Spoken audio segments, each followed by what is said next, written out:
Welcome to the One Day Marketing Bootcamp 2025. Really excited that you are here with us. This is about our 6th year of the One Day Marketing Bootcamp, and we're testing out a new format. So hopefully the content is delivered to you clean and crisp and smooth and you get a lot out of it. The intention of today is to allow us to go into a deep dive of all things marketing. Now, since Diggermate started, we've been a marketing company. That's what we love at the core.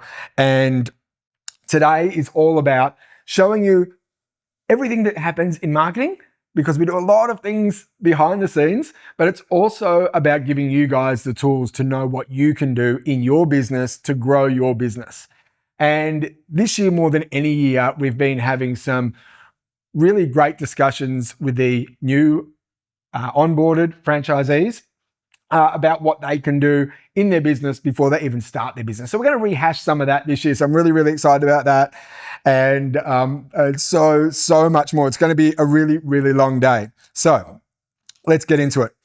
To start with, we've just got a quote here from Walt Disney. The goal of marketing is to create a customer who is so loyal, they will never consider buying from anyone else. And that's what we want to do here at Diggermate. And that's how I started Diggermate. And I've built the brand, and we hope that throughout the day, you see ways that you can do this in your business as well. To kick things off, just some housekeeping. Now, as I've mentioned, we have done this for about 6 years in a row, and this year we're doing things a little bit differently. A lot of this stuff today is pre-recorded. So we are right now in this studio of Franchise Buyer who are shooting this for us, and we're going to pre-record it and put the recordings up today, right now, live. However, we are live with you in the background on the chat. So if you have any questions, thoughts or opinions, please drop them in the chat and we're here live for you. So I'll be here and the marketing team will be here to answer the questions for you. And at the end of the day, we'll do a complete Q&A. So we'll pull the questions out of the chat that we feel are relevant to touch on, and then we can have a complete Q&A. We just think this is the best way to do it without any technical issues. Over the years, we've had some challenges for sure. We've done this event in the Philippines. We've done it at my house in a built studio. We've done it in my office, but this is a new way of doing it. So I hope this all works out. Okay, so time to meet your marketing team. So I'm here with Josh, our marketing manager now for 18 months. So, and Josh has put the majority of this together. So, welcome, Josh. Are you excited? Nervous? Yeah, a little bit nervous. Very excited to dive deep into everything that we've been doing. So, great. Looking forward to it. We'll talk to Josh a little bit, but behind the scenes, we've got our marketing team as well. Alyssa, our marketing manager offshore over there in the Cebu office, who all of you would have met at the conference last year, for those of you who have been with us for longer than 12 months. And of course, Deza, who handles all our social media. Nino, who was also Deza, Nino, and Alyssa all at conference last year. And we've also got Chucky and Kayla on board as well this year. Chucky's in charge of all video editing, so he makes the amazing videos, and Kayla's on board to support Deza in a lot of the content creation. So the team's doing an amazing job, and they'll be on the chat as well.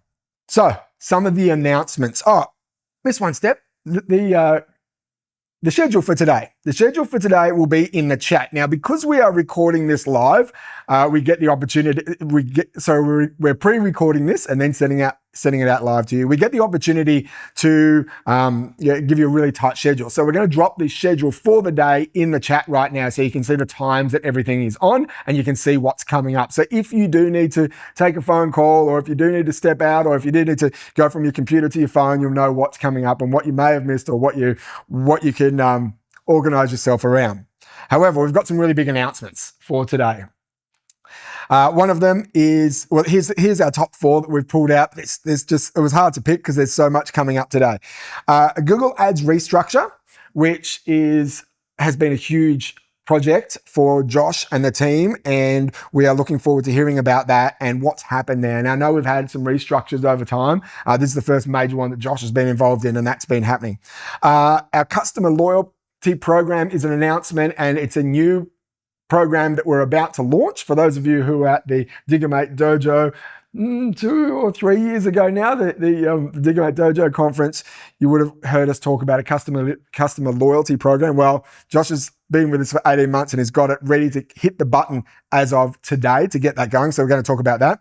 We're going to talk about AI optimizations and the core web vitals that our team have been focused on to ensure that we stay ahead of anything that comes up with AI. And AI is really changing the dynamics of marketing entirely. And I know for myself, the way I do things now with ChatGPT versus Googling things, it's completely changed the way I do things. And we're seeing that through a whole bunch of the data. And there's a whole range of new things that have to happen to ensure that we stay relevant online. So we're going to talk about what's happened there and what we are doing to stay in front of the curve. And along with that, we've partnered with Neil Patel, who is one of the most famous SEO humans in the world, and he's helping us optimize our website along with the core web vitals. And this is more of a long-term strategy. It always has been. SEO has been a long-term strategy, and we're making major moves to work on our SEO and with Neil Patel and his company. So we're going to announce that, which is exciting. What else are we excited about? Okay, Josh, you have a crack here, because I asked Josh, hey, what else are you excited about today? And these are the things he came up with. Yep. So we're going to talk about the dashboards that we've created and how you can have a look at your data and how your ads are performing, how your organic posts are performing, how your Google My Business is performing, all of that, how to read it, how to understand it. We're going to do a deep dive into the Facebook ads, what's working, what's not working, why and how we've structured them.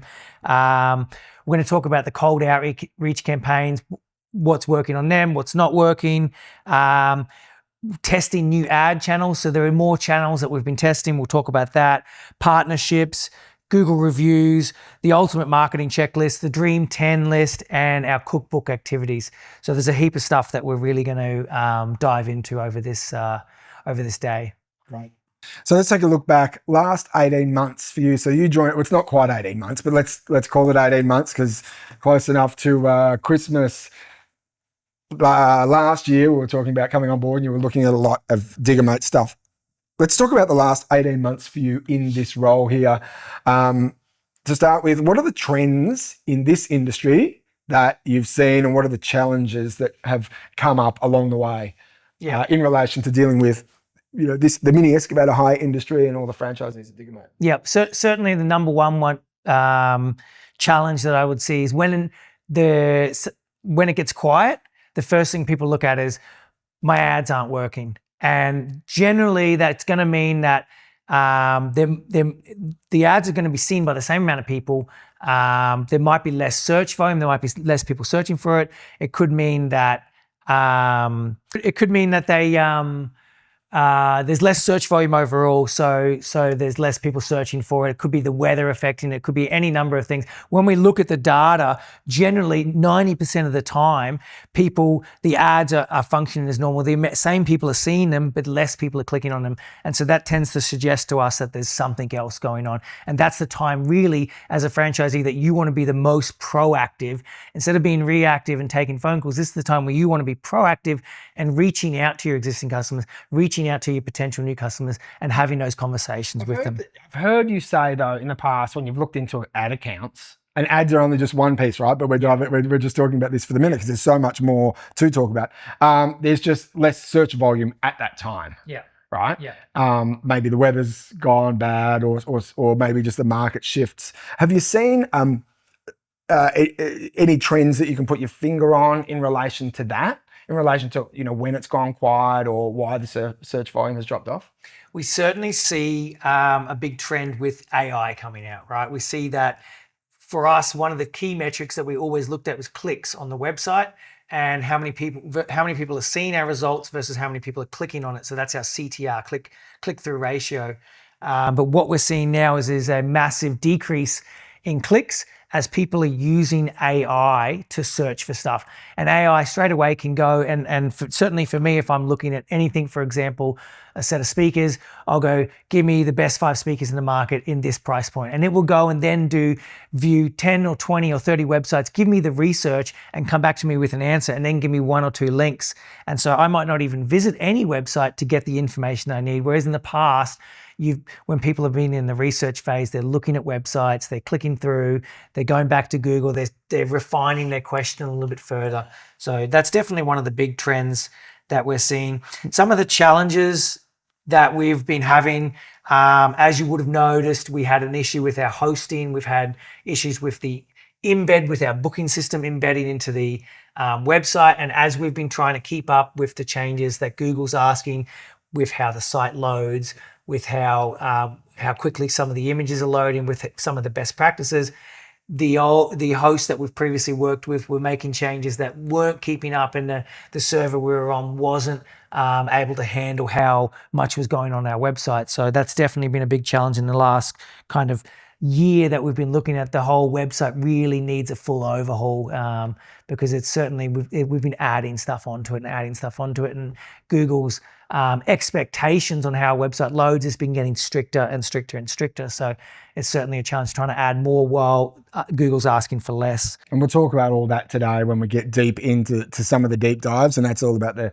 core web vitals. And I know Josh has, since he started, he's like, oh, we're going to need a web overhaul here at some point. And it just kept on coming up. He's like, right, I'm just doing it. I'm going for it. I'm doing it myself. I'm just going to build this thing and make sure it's right. Because over the years, we have added things on. And Josh has stripped it all back, changed server, rebuilt the whole thing. So we'll talk about that later today. What about that? What about some successes and some failures? Are we allowed to say failures or learnings that we've had in our campaigns? Because I know that you put together the campaign about buying credit for, before the end of the financial year, buy up some credit, spend some money so you can reduce your tax and buy some credit. And there was a fair bit of work that went into that. I tuned in on that on some of the team meetings that were happening, and we had to set up things in the back end, have to set up things through accounts, and then went out with the campaign. And did we get any? No, we got none. None. So, but we're not going to stop trying. But there's things like that happen, right? So successes and failures. Can you think of? Yeah, certainly. I mean, the prepaid credit was definitely one that didn't work. We tried it. Another challenging one is I've been testing out Bing as an advertising platform, and we haven't. It's been tough. It's been tough to measure the results in there. So for me to be able to build a use case and then come and pitch to you guys and say, hey, we've got this channel Bing, we see results at this cost. It's been very difficult to measure the success on that. So that's certainly been a challenge on that one. Shift on Google, we've certainly seen some great results when we've shifted our goals from click-based goals, which we did when I first came on board. A lot of the campaigns were set up to maximize clicks. We've now shifted it to maximize conversions, so we can track, conversion being a phone call, being a online form fill out, or being a online booking. So shifting that goal and getting some clear metrics around what a conversion costs, and we're able to set some benchmarks for what we know when ads are working. We're paying between $25 to $35 for a conversion, and in most areas. So suddenly we've got benchmarks that we can use and work out whether campaigns are performing or not performing. Cool. What about the database-driven activities? We started the start of the financial year, I think it was, with the Jet Pilot campaign. Yeah. We followed that up with a couple of different ones, but most recently the Win an Excavator for a Year campaign to drive database and then allow us to push out to people via our own internal database. How has the activity around that been? Yeah, great. Yeah, owning first-party data is one of the big focuses that we have. In today's world, ads are getting more expensive. Organic is getting more difficult. AI is coming in, and it's very difficult. It's very tough to know where that's going or how that landscape's going to look. We're trying to stay in front of it, but the best thing we can be doing right now is collecting first-party data. So we're collecting phone numbers, we're collecting emails, and we're making sure that we own this data so that we can actually market to these customers who may or may not be working with us already through the channels that we've got, like email, like SMS, and because we own it, we're not paying anyone to get it. So certainly that free digger hire for a year campaign was absolutely epic. We got, I think it was around 3,000 signups through that. So we're paying about $5 a sign up. And these guys are going to go into our cold outreach email campaigns. They're going to be going into our Facebook ads, retargeting campaigns. So it's awesome to see. We've really had some great success with that. Cool. So working the database now, our customer retention program that's coming up, we're actually moved also to a completely new email campaign. You guys may have seen that we use Zoho campaigns for quite some time. We've just shifted to a new one called Klaviyo, which is the latest and really pushing AI. So we're going to talk about that, and that's around the use of the database as well. So that's a big move, and that's pretty exciting as well. Anything else to add before we start getting into this, Josh? No, I think that we've covered most of the bits. What are you most excited about for the future here? What's, what do you see us, as we sit here right now? Today is a lot about a look back, and the things we've done. But what are you excited about for the future of marketing for Diggermate? Yeah, I'm really excited about the Klaviyo, the customer loyalty system that was coming in place there, nurturing our customers and really figuring out how we're going to get the maximum revenue from them. I'm excited about the organic changes that we're making with the website. This is going to keep us in front of all of the AI changes that are coming through.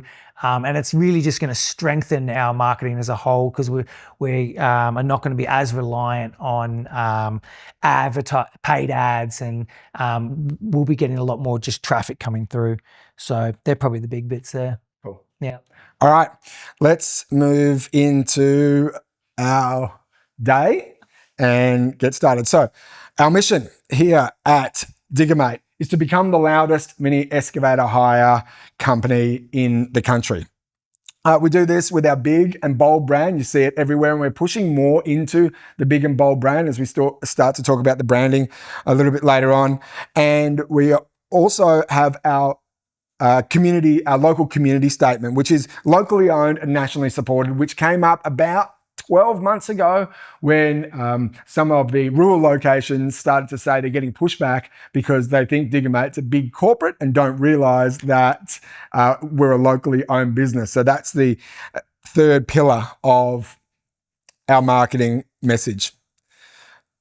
This here is one of the pieces that we've really been discussing with the new franchisees that come on board. And it's the 1 + 1 = 3 synergy.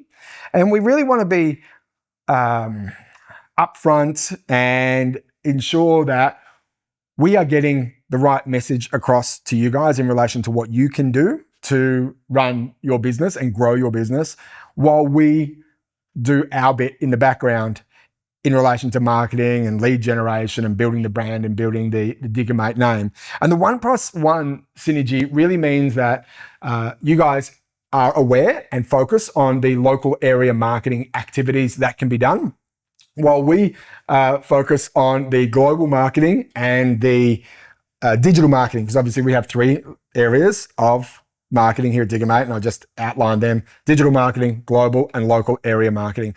And the local area marketing has got a lot to do with what's happening on the ground, handing out business cards in your local area, building your Dream 10 list, being aware of who are the major players in your area that hire equipment quite often, and making sure that you contact them or have some campaign or some structure or some activity towards having them become your client. Behind the scenes, we're going to do a lot. We're always going to be doing a lot, but we just want to make sure that we are clear that that is our expectation for you guys on the ground. Because when we market things and we build database campaigns and email campaigns and SMS campaigns and advertising campaigns on all the ads networks, that's all going to work to some degree. Okay, but the thing that really works well is putting our efforts with your efforts.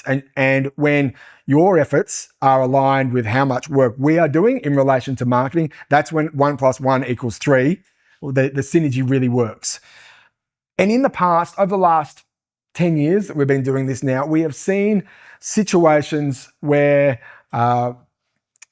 we haven't been clear in relation to that. And what has happened is some of the business owners, some of the Diggermate business owners around the country have tried to replicate what we're doing. So, I want to have my own Facebook page, which we'll talk about, which is fine. We're doing that now. But if you're only doing a Facebook page and we're doing a whole bunch of stuff on digital, then you're doing an amount of work, we're doing an amount of work, but that 1 + 1 just equals 1 because we're doing the same thing. Likewise, if you're just going to sit back and wait for it to happen, because we are so strong in marketing and because we do so much and we will bring leads, if you just sit back and wait for it to happen, then it's going to be a 1 + 0 = 1 still, and your business is going to grow, but it's probably not going to grow to the level that we want you to grow. We've got a big appetite for business. We want every location to really grow over the next 12 months. And I'm sure you as a business owner wants your business to grow as well. So what we want to make sure, and as we go through today, we talk about, do you know your Dream 10 and have you done something? And we used to call it Dream 100, right? Have you done something? That's like a list of 100 companies that you want to work with that you haven't worked with yet, right? Or maybe it's 10 or just do 5, but we're calling it Dream 10 for now. Do you know those 10 customers? Can you reel them off? Can you have a conversation with them and say, oh, here's our Dream 10. This is what we did this week to contact them. If you're at Woolies, would you recognize them if they were standing in the checkout next to you? If you've got your number one customer is John's Plumbing that you want to work with and you're not working with him yet, and you were right next to him, would you even know? That's a big factor.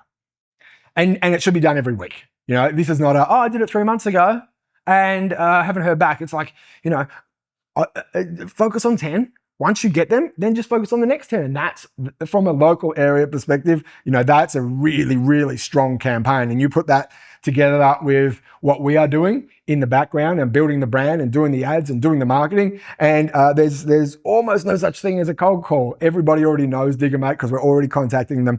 But that's your bit as a business owner in the local area to do the local area marketing. That's really what's going to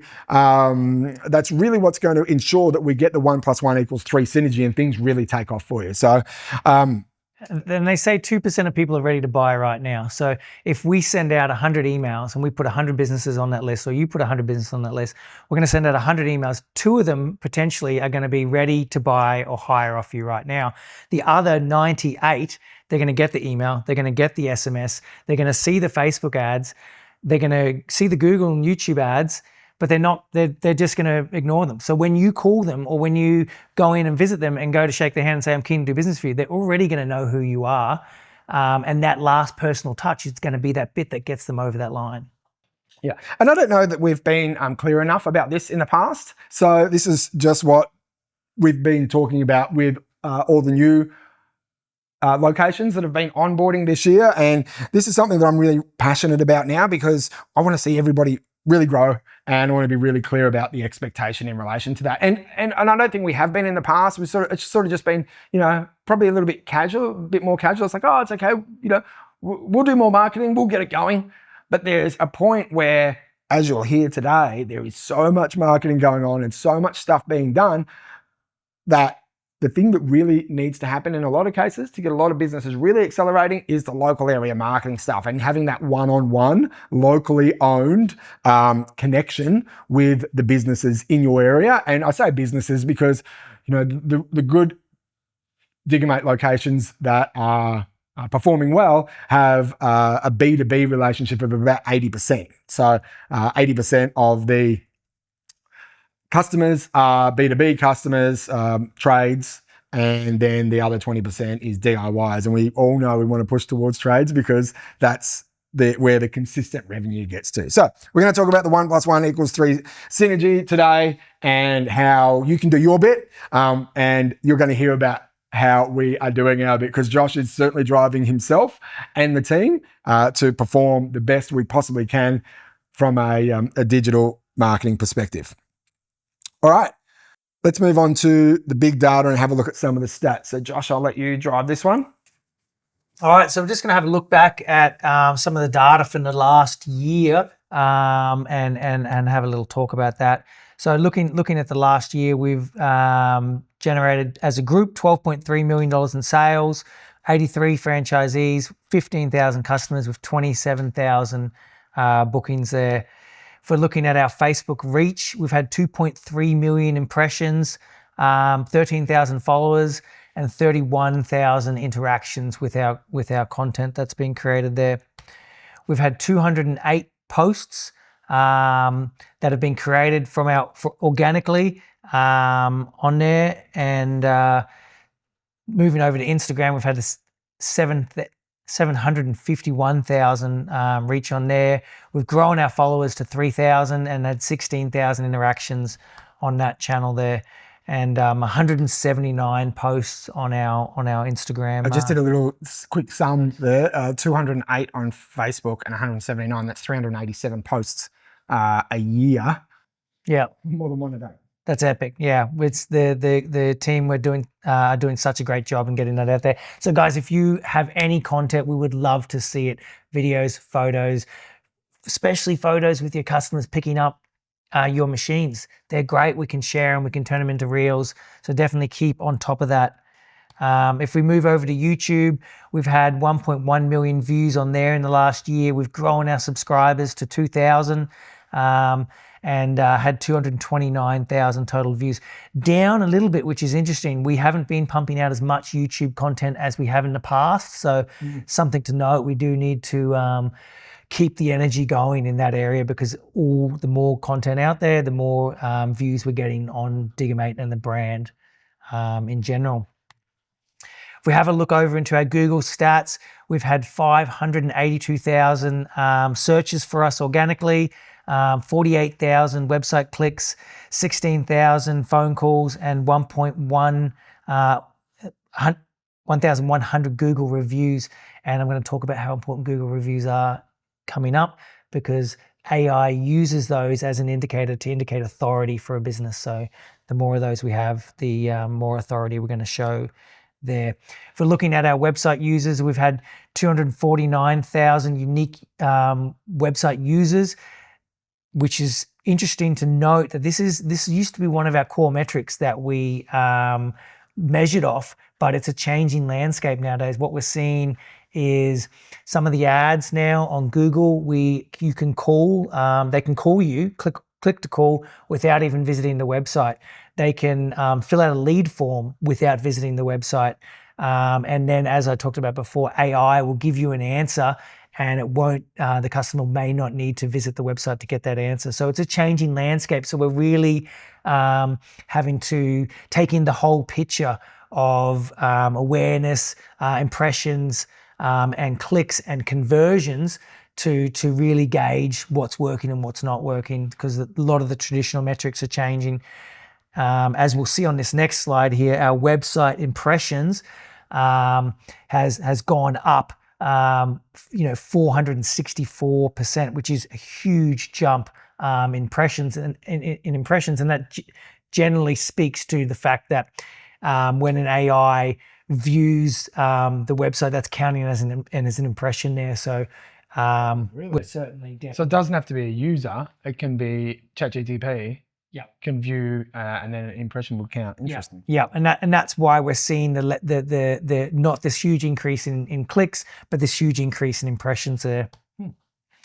So looking at our organic data, this is something that we've been working with the Neil Patel group, as Mick mentioned before, and looking just at the last 6 months of data here. We can see, and generally this is their quiet period. January to June is the quiet period traditionally, and July to December is the busiest period. So we would expect more traffic, but we've actually in this period, and as a result of the work we've been doing, we've seen an increase in our total clicks. We hit 49,000 from 46,000. Our impressions have jumped up from 1.4 million to 2 million.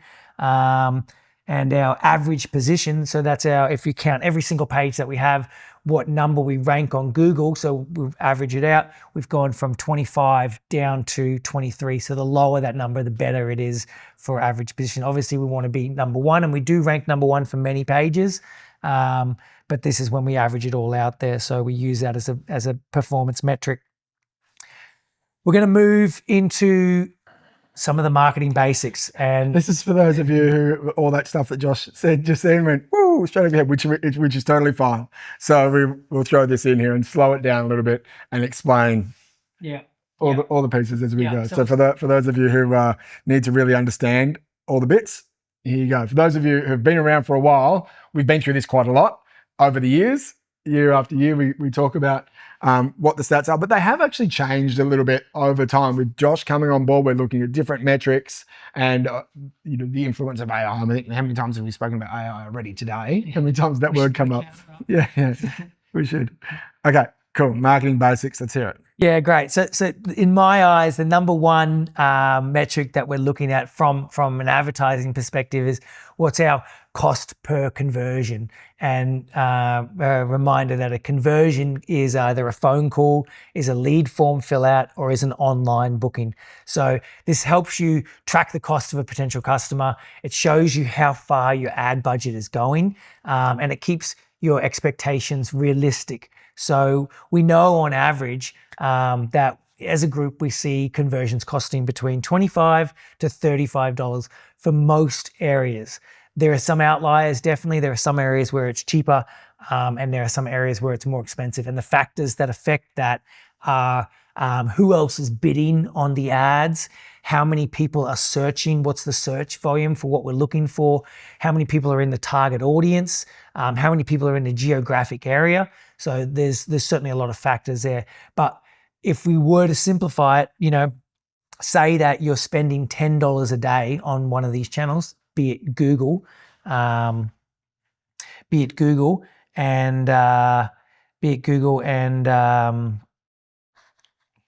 say that we're spending $10 a day on Google, and we know that the average cost per lead is $30. That means from Google, you're going to get one lead every 3 days on average. So when I call you and I say, hey, your ads are turning off early, there's more search volume available if you want to add more budget in, this is a big part of what we're talking about here. So certainly something to keep in mind. So DAS, back on that screen, the $10 DAS is day ad spend, $10 a day ad spend, and CPL is cost per lead. Yeah, that's what we're looking at. Yeah, cool. Yeah. So one conversion every 3 days if your daily ad spend is $10. Yes, that's right. Yeah, one conversion every 3 days if your daily ad spend is $10. And that's generally what we start most accounts on. And then based on the search volume, based on the competition, we can start to see, firstly, we see what that metric is. And then we can see, okay, well, there's more volume available. We can scale that up and we can get more from the ads. And just a reminder, but this is only one channel, right? This is the paid ads channel. There's paid ads for Facebook, paid ads for Google.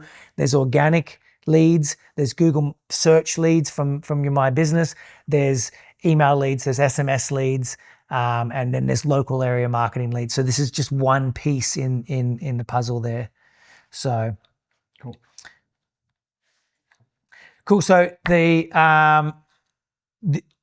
cost per conversion, it's the amount you pay to get one conversion, and a conversion being a phone call, a lead form fill out, or an online booking.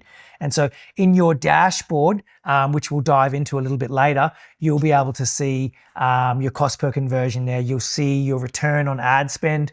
Your return on ad spend is about your online bookings only. So that's just one part of the puzzle. You'll see how many bookings you're getting. You'll see how many phone calls you're getting, how many clicks you're getting. But really, the big indicator is cost per conversion. Because moving on to the next metric that we're going to talk about is customer acquisition, cost per acquisition. So how much is it costing you to get a customer? So this is when we would go, you're paying $30 for a phone call and you're going to get 10 phone calls. And then on average, how many phone calls do you think it takes? What would be your metric when you were running Helensvale? Out of 10 phone calls, how many would you close the deal on? Or 95%. 95%. So 9.5. Yep, cool. So most people I talk to are between 8 to 10, pretty much almost every phone call. And so if we were to just put that as and run it on the lower side and say you're closing 8 phone calls, So how many phone calls would I close? Yep. How many phone calls would you close out of 10? 95%. 95%. Great. So most people, when I talk to them, most of our franchisees, when I talk to them, they're saying they're closing between 8 or 9. So that's about the baseline for everything. So out of every 10 phone calls, you're going to turn 8 or 9 of them into a customer, or 9.5 if you make and you're got the gift of the gab. Well, we're going to talk about sales strategy later on as well. So yep. Yeah. So if you're paying $30 per phone call, you're spending $300 to get 10 phone calls from Google.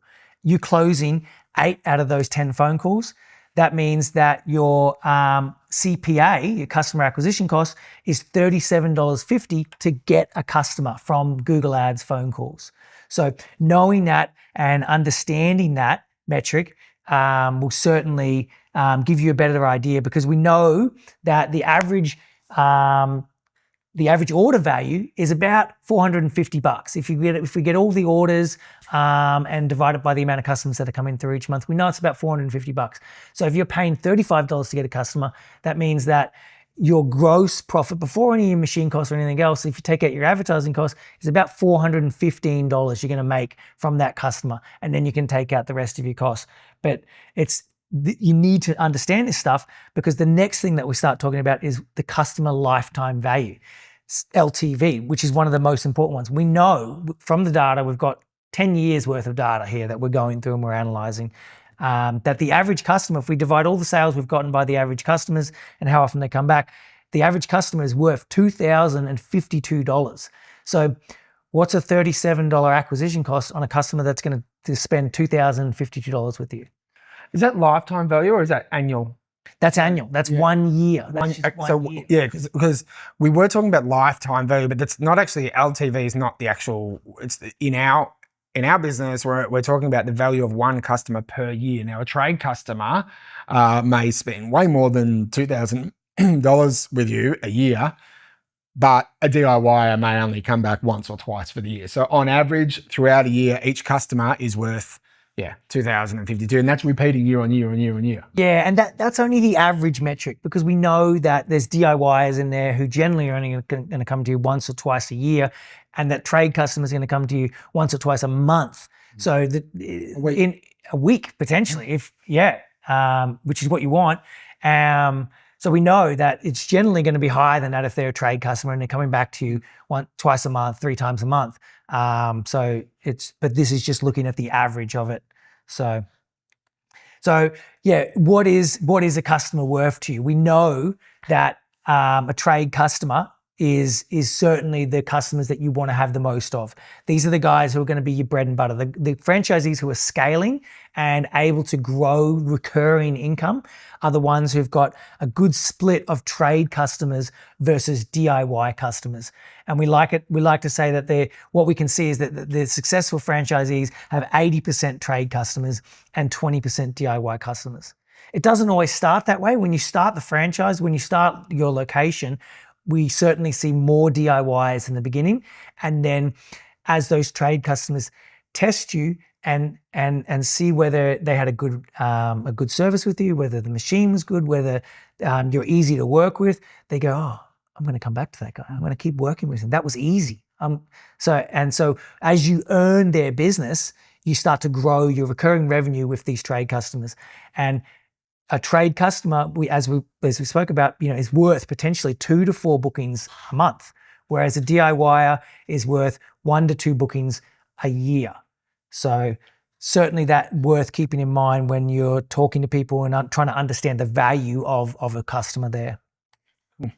And I think you just mentioned being easy to work with, and that's the reason why we have the no worries mate attitude. Everything here we've got is done for a reason, and that's what's going to keep the customers coming back. So the marketing will get them. No worries mate attitude will help them come back. So that's all the terminology that leads us into the next bit, right? Which is our Dream 10 list. Yeah, which is the most important thing, in my opinion, of where your energy should be going as a franchisee, aside from delivering impeccable customer service, making sure your machines are maintained, is who are the Dream 10 guys that you want to be working with in your town? Do you know who they are? Where are they located? What's their business? Who are they hiring off currently? And why isn't it you? Yeah, and what jobs they've got coming up. So the goal here is to have 10 customers all the time that you want to work with. Once you start working with them, find the next 10. And then find the next 10 after that. And it should be a weekly activity that happens around your top 10 customers that you want to work with. And it might be a phone call every week, or it might just be a text message every week, or it might be an email, although we've already got the emails covered off. But there should be some effort where you are contacting the customers that you haven't worked with yet, that you know are actually hiring machines from you. And it can just be simple, like give them a call. Hey, I just want to make sure you didn't forget about us. Hey, haven't heard from you this week. You know, I remember when I was running my business and things got a little bit quiet, perfect time, send them a text message. Hey, mate, a bit quiet out in the field. What's happening this week? Oh, nothing's going on. You know, it might lead into a conversation. No, not much is going on this week. Cool. Well, just don't forget about me. I just want to make sure that, you know, when you're ready to hire, you come back to me. Oh yeah, no, she's right, mate. No worries. You know, or what jobs have you got coming up? Where are you working now? Like, just ask them heaps of questions. You don't always just have to hit them with a sales campaign, but you just got to give them some attention, give them some energy every week, and just make sure that they know that you want to serve them. And next time they're going to hire a machine, you want to make sure that they know that you want to provide them with that machine. And then they start to see all their marketing everywhere. They see that the Facebook ads, and they when they search on Google, ads pop up, and they're certainly going to have already seen this stuff. If you add these guys, so in your local area marketing list, we've now added a link into the dashboard which you can access. So if you go into your dashboard where you can see your disbursement, you can see your marketing dashboard. We've put a link in there to your local business database. So this is the list that we would have scraped for you when you first started, where there'll be at least 100 contacts on there. We would expect that you add at least another 100 on there. And then on the next tab, you can now add in your dream 10, the guys who you aren't working with. And this is something that we're going to be talking more about, that you will add these guys in there, and you can put notes in there for when you last contacted them, what their responses were, if they gave you any pushback, like that they're, oh, I'm already hiring off someone else, what that was, so that when you have a conversation with us, we can help you build some good responses back to that, and be able to make sure that figure out how we're going to earn their business. Yeah, so it's super critical. The spreadsheet's here now, built for you. Hopefully you use it if you need to use it. And one of the challenges that I find with Josh in his role, and now taking over the marketing, and I'm a little bit at arm's length for it, Josh keeps his entire team accountable to the metrics and the stats. But when I ask what's happening in the local area marketing, it's really hard for Josh to say, I know exactly what's happening in each area that I've spoken to, because there's no real documentation of that. So we hope that this list here that is now found in your dashboard can be used to allow Josh to come back to me and say, oh yeah, I've seen everybody's using the list, everybody's making their effort, you know, the results are this, you know, just so we can see it. So we know that from a digital marketing perspective, heaps of stats. We're going to talk about heaps of stats today.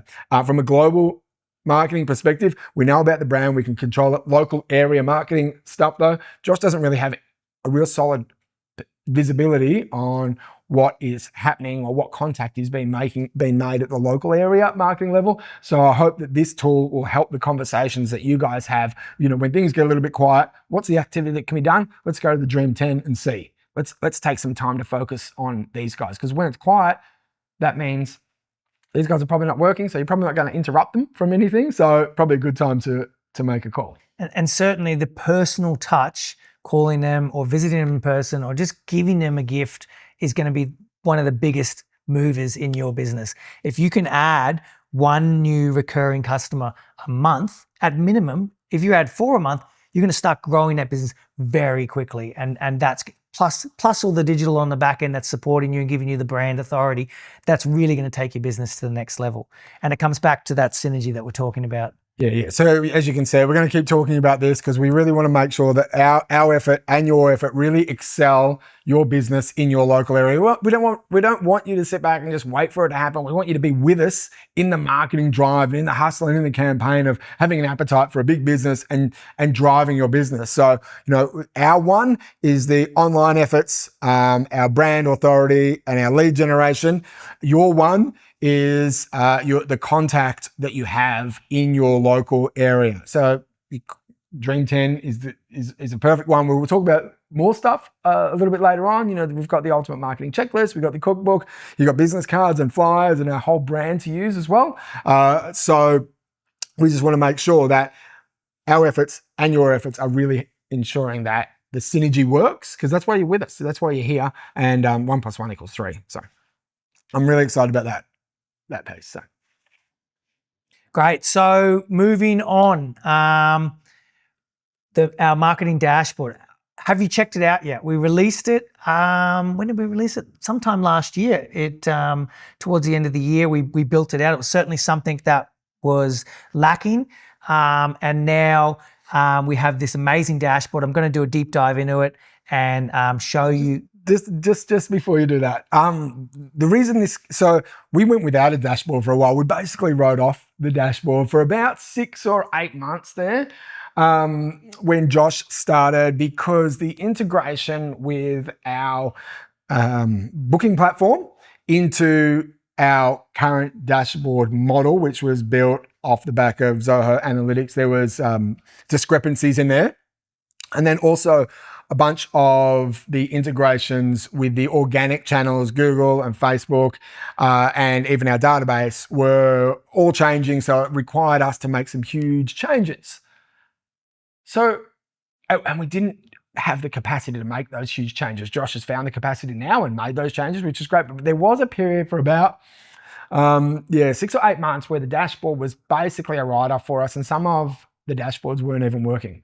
Interestingly enough, we only heard from about 2 or 3 people maybe that they couldn't see the dashboard. So how much is it actually being used? That's an interesting question. The other thing is Josh has made a huge effort to build all this data and provide you with all this data. So it's here for you now. And the reason why I tell you this story about the previous dashboard is I really hope you use it, and I really hope this is valuable for you. Because one of the biggest challenges from a franchisor perspective is just continually doing things that that aren't always engaged with by every business owner at every level. So this has been a huge undertaking, and I hope it's valuable, and I hope you use it. So cool.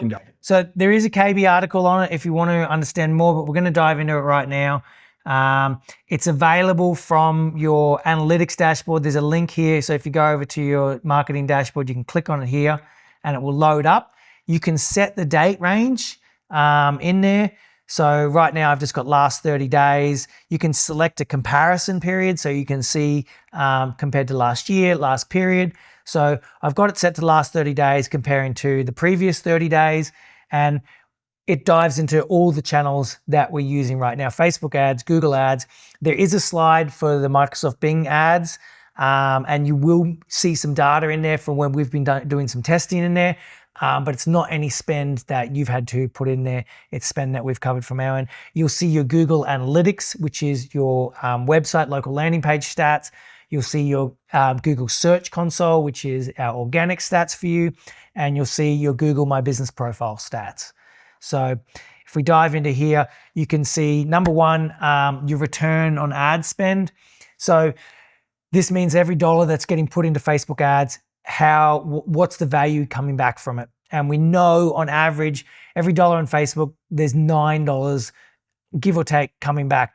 And there's a group average here. So you can kind of see a baseline or a group metric there. Keep in mind that this group metric does include some of our branded campaigns. So it may be a little bit higher than the average campaign there.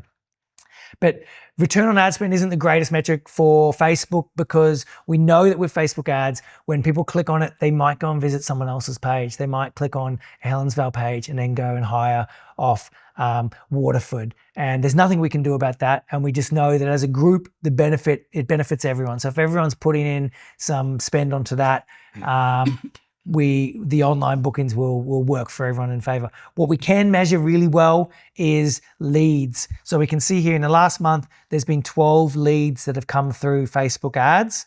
And if we compare it to the previous month, we can see there were 7 leads in May, 15 leads in April. We can see that the cost per lead is $24. So, or $24.99. That's pretty good value for a lead. Generally, the leads we find from Facebook are wet hire leads. So we know that a wet hire job's generally going to be about $500 minimum, I would say, coming from there. So $25 to get a customer potentially worth $500 is great value there. So these are leads that are coming in from Facebook and they land in your email. Yes. Right. You get an email from us and an SMS saying, please contact your lead ASAP. And the data shows that customers expect to be contacted within 15 minutes of filling out a form. That seems crazy, but that's the expectation in today's world. So if you can meet that, you're certainly going to get a lot more customers. Okay. Some of the other data we've got in there is impressions, the amount of people who are seeing your ads. So if you're like, oh, I haven't seen my own ads, well, we have a couple of audiences that we're targeting in Facebook, and generally people who've hired off us already and who've visited the website, they're on the lowest of our audience priorities. So sometimes that's why you're not going to see your own ads. We can see how many people are clicking on the ads, see how many people are clicking on the posts, our click-through rate, and our costs per click. You can even get a little bit of data around, we run 10 different creatives at a time when we're running an ad. And I'll dive into that a little bit later on when we're doing a deep dive. This doesn't show you all 10, it only shows you one. So if you're thinking about why you're only seeing one creative, that's not the case. It's just a limitation of this software here. But we do show the ads during our monthly wrap-ups. There's a bunch of creatives that come up there. So if you really want to stay in tune with the creatives, the monthly wrap-up report, which comes out to you via email every month. Yeah, there's some more creatives there. So. Certainly. On to the next slide in your dashboard here, we've got our Google ads. And on there, we can see our return on ad spend. This is super accurate with Google. We know that every dollar you're putting in, you're getting $4.60 back on online bookings. It's only online bookings, so it doesn't measure phone call bookings. It doesn't measure bookings that have come from lead forms either. So we can see in the last month, this location has gotten 16.12 bookings, calls, and phone calls. And the reason the decimal is in there is because if someone clicks on an ad and they don't click call, or they don't put the booking in, or they don't fill out the lead form straight away, and then they go away and they go off browsing, and then they see the Facebook ad and they click on that and they come back and then they call you, then Google says, hey, wait a second, I want to attribute some of that value because they clicked on me first. And Facebook says, oh, I want to attribute some of that value as well. So that's where that decimal point comes in. It gets a bit of a... It's pretty easy to figure out, huh? Yeah. No. So that's 16 at $450. Well, let's just call it 250 times by 16. It's $4,000. Yeah. For a $613 ad spend. Yeah. This month to date so far in that location. Yeah. And you know, if these guys are tradies, we know that their lifetime value, they're coming back monthly if you've won their business and you've earned their business properly in that first couple of experiences. So we can see, you know, we certainly had a massive month. I know most people had a massive month in April. 19 conversions through there, so ads certainly running well there. They backed off in May, and I imagine that was to do with the weather that we've had in Southeast Queensland here, and they're starting to pick back up in June there. So you can see again impressions, your clicks, and then how many conversions that leads to. And the big important metric is what's your cost per conversion. And at the moment, this location here is getting conversions for $38. So a little above the national average, but still within a very reasonable amount. I think even in my opinion, if you were paying $100 or $200 to get a trade customer for the first time, and we know that if they're going to come back to you for the next 12 months and hire one machine off you, that's totally worth it, potentially for the next 10 years. But you can't guarantee they're all trade customers from here, being a devil's advocate. No, certainly not. They're just a lead. So what is the national average? at the moment? You see that. So if we 58 is slightly higher. Yep. So if we scroll down, we've got our group averages in there, and we can see once that loads up. At the moment, our group average is $30 for it across the group. So little bit $8 higher than the group average. We can see the breakdown here. What were phone call leads from the ads? So they didn't even visit the website. What were phone call leads from the website where they visited the website? What were the online bookings and what were the lead form fill outs? And then we can also see here which words they're searching for. So we know that most of the keywords are the common ones that we're going after. Mini excavator hire, Gold Coast, mini excavator hire, mini digger hire near me. These are the keywords. And we certainly have, and I'll dive into it later, a massive campaign built out around the keywords that we're going for on here. This is the data the marketing team look at every single day. So if you're getting in here and grasping this, that's great. But the team are actually on. This is their main job every day is to do the best they can. Because you could turn around and say, oh yeah, so what are you doing to increase the or improve the cost per conversion? We'll be talking about that later because every day there's an unlimited or never-ending list of tasks to do to optimize these ads and continue to get better performance. Yeah. So on to the next slide, we've got our Microsoft ads. So these are Microsoft Bing. You may hear more about this. I'm still evaluating this channel. As I said, it's really tough to measure conversions on there. And until I can figure out how we can get that working properly, we probably won't introduce it to the group yet, but we're just future-proofing the dashboard there. You've got your Google Analytics data for your landing page. So we can see here views, total users, new users. Interesting to note the downward trend on traffic. Again, that's a big part of AI and the effect that it's having. We're seeing less visits on the website, more impressions and more views there. So it'll be interesting to see how that plays a part in it as it goes on. And AI doesn't have ads in it yet, but certainly it's around the corner. That all of the big guys are talking about it. When will ChatGPT ads come out? How will they implement ChatGPT ads? We'll see. It gives you a breakdown on how the users are coming in onto your landing page between organic search, paid search, social. It's not 100% accurate. It ad blockers, people changing browsers, people changing devices will impede us tracking these metrics, but it's a good guide. So we can see there. Down the bottom, we explain all the key metrics. So if you're not sure, there's the words there on talking about them. Our Google Search Console's on the next page. This is just organic only. Certainly it's something that, we've mentioned, has been a big focus. So what are the keywords that people are visiting your landing page? Organically, how many clicks are you getting through there? What's the average position? And so you can see here what you're ranking for each of these keywords, in there. And again, these metrics are they differ. They differ. If someone is in a certain geographic area and they search for Diggermate, something different is going to show up for someone in Sydney, to someone in Melbourne, to someone in Adelaide.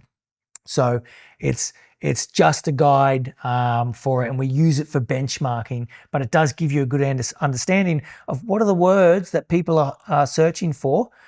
See, garden excavator hire. That's an interesting one. And we've had one click through that for hiring. So, and finally, the last page of our dashboard is our Google My Business, is your Google My Business profile. How many reviews you've got, what's the average rating, how many call clicks, direction requests, website clicks on there. So, and how many impressions you're getting through there. So we can certainly see in June, there was a ton of impressions coming through, and that's backed off a bit now through that. And that we've actually been playing with showing the Google My Business data in Google Ads. And some of you may have seen other locations pop up for certain areas, and a mix between phone numbers and different Google Maps listings. And so that's a part of what this drop off was. We've actually stopped showing Google My Businesses in the ads due to that, because we weren't able to control exactly the results. Google was dynamically inserting it, and we weren't able to get consistent results for certain ads, so we ended up pulling that. Are you talking about showing like how many Google reviews there are in a certain location within the ads? That, and also pulling data from your Google My Business to to dynamically insert it into ads. But what we were finding is sometimes other location data was showing up and it wasn't giving us consistent results. And that's basically because Google uses geo targeting to determine where they think you are. But what happens is on the Gold Coast, for example, if you're on your phone, your IP address will actually show up as Brisbane. So it will use your IP address data, what data it's collected about you through cookies to try and determine when you are, and it's not always accurate.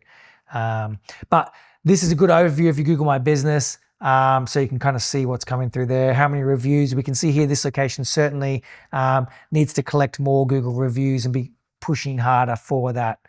So that's our dashboard. That's a bit of a dive into it. Hopefully that gives you a bit more of an understanding on some of the metrics there. And we'll move on to our next slide, which is we're going to talk about the cookbook here. Yeah. Let's just take a break for 5 minutes. We'll probably just halt the event just for a minute. Let's just take a break. We've dug through a lot of data right there. We'll come back. We'll talk about the cookbook. We'll talk about marketing as a side hustle. Then we're going to actually do a deep dive into the Facebook ads. So we just started to talk a little bit about them there, but that was more about the dashboard. And we'll come back, talk about some cookbook activities, and then marketing as a side hustle, and then just keep on moving through. So let's just take a quick 10-minute break. Time to load up on some caffeine, grab some water, and we'll be back in 10 minutes.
Okay, we have just passed through the first section. There's heaps to go here at the One Day Marketing Bootcamp for 2025.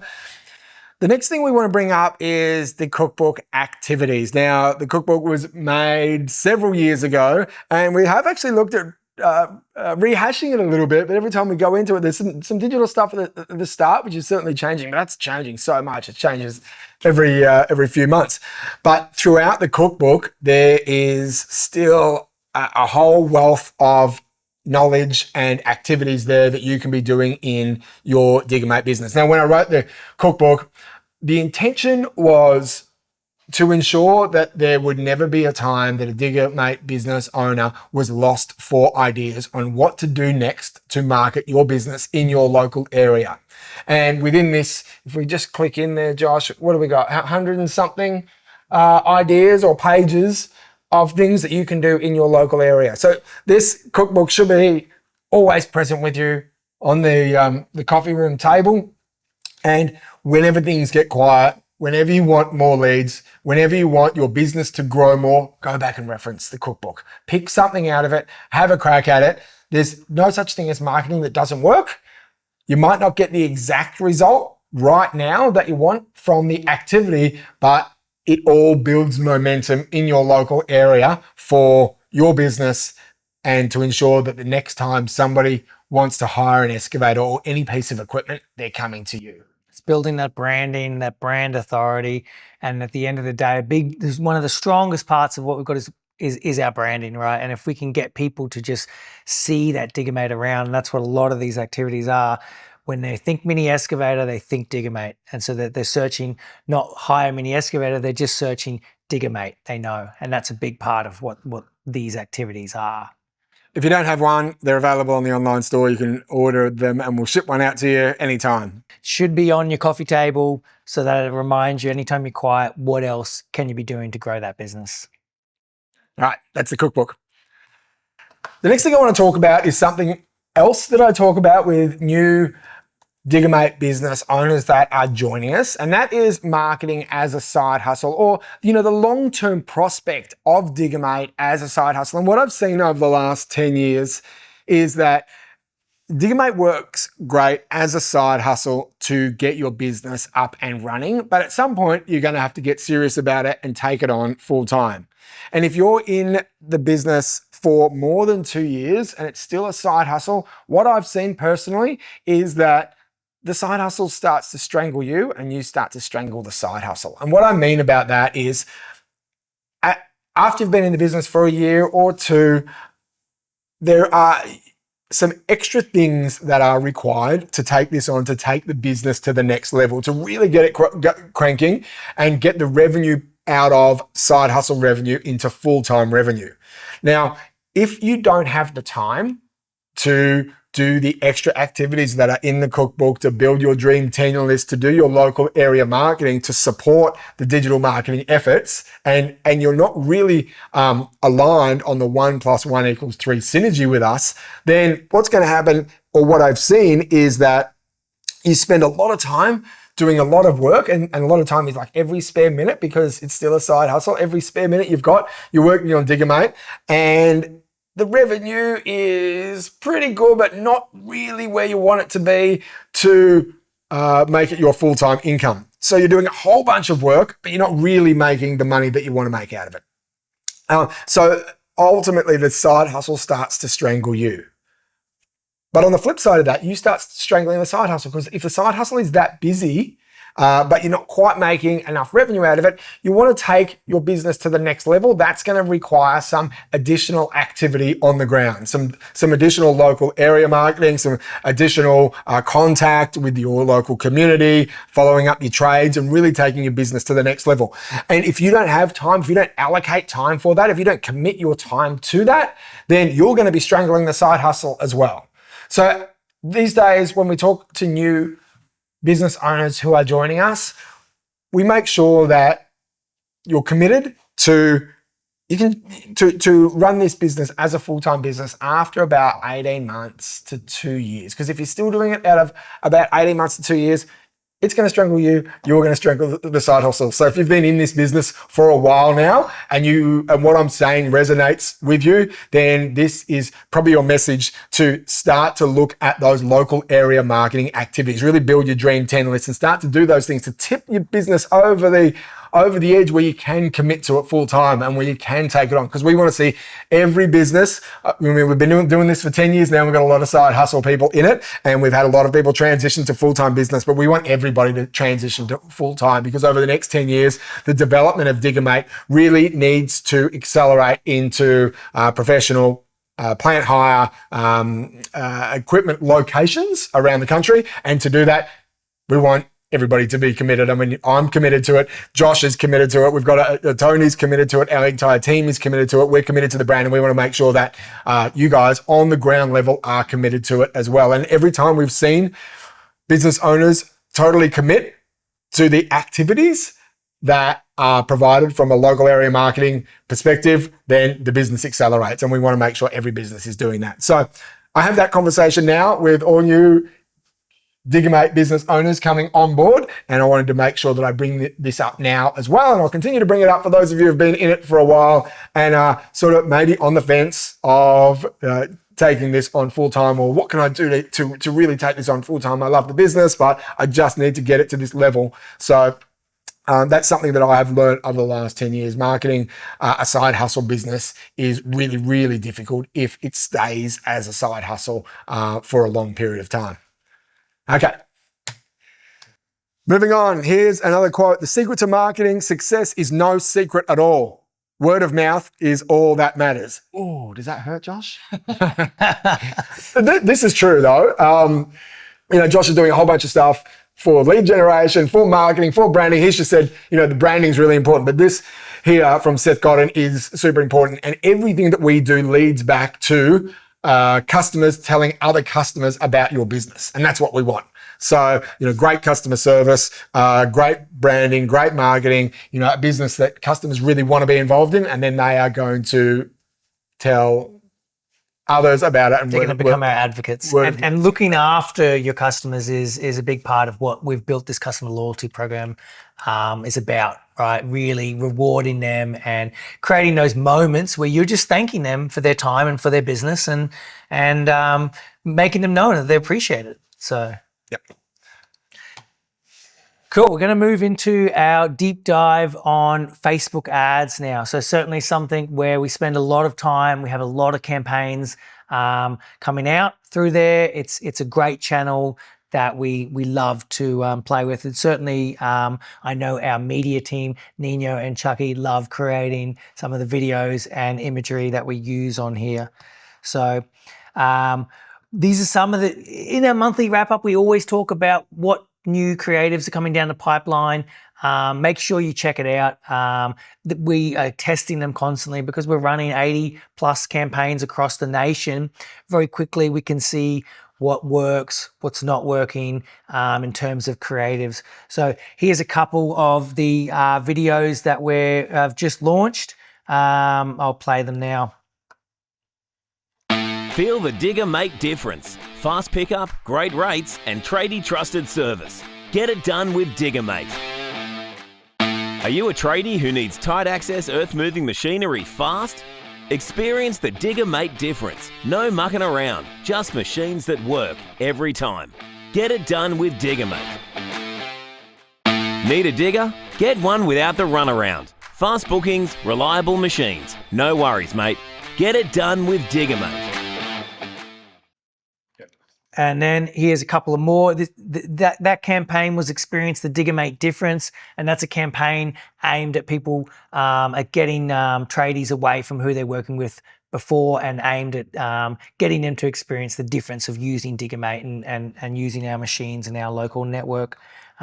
This next campaign is our fully insured. It's targeted at people who are currently using backyarders, commercial guys who are putting themselves at risk by not using a fully insured operator there. So here's a few of the creatives that have come down that pipeline.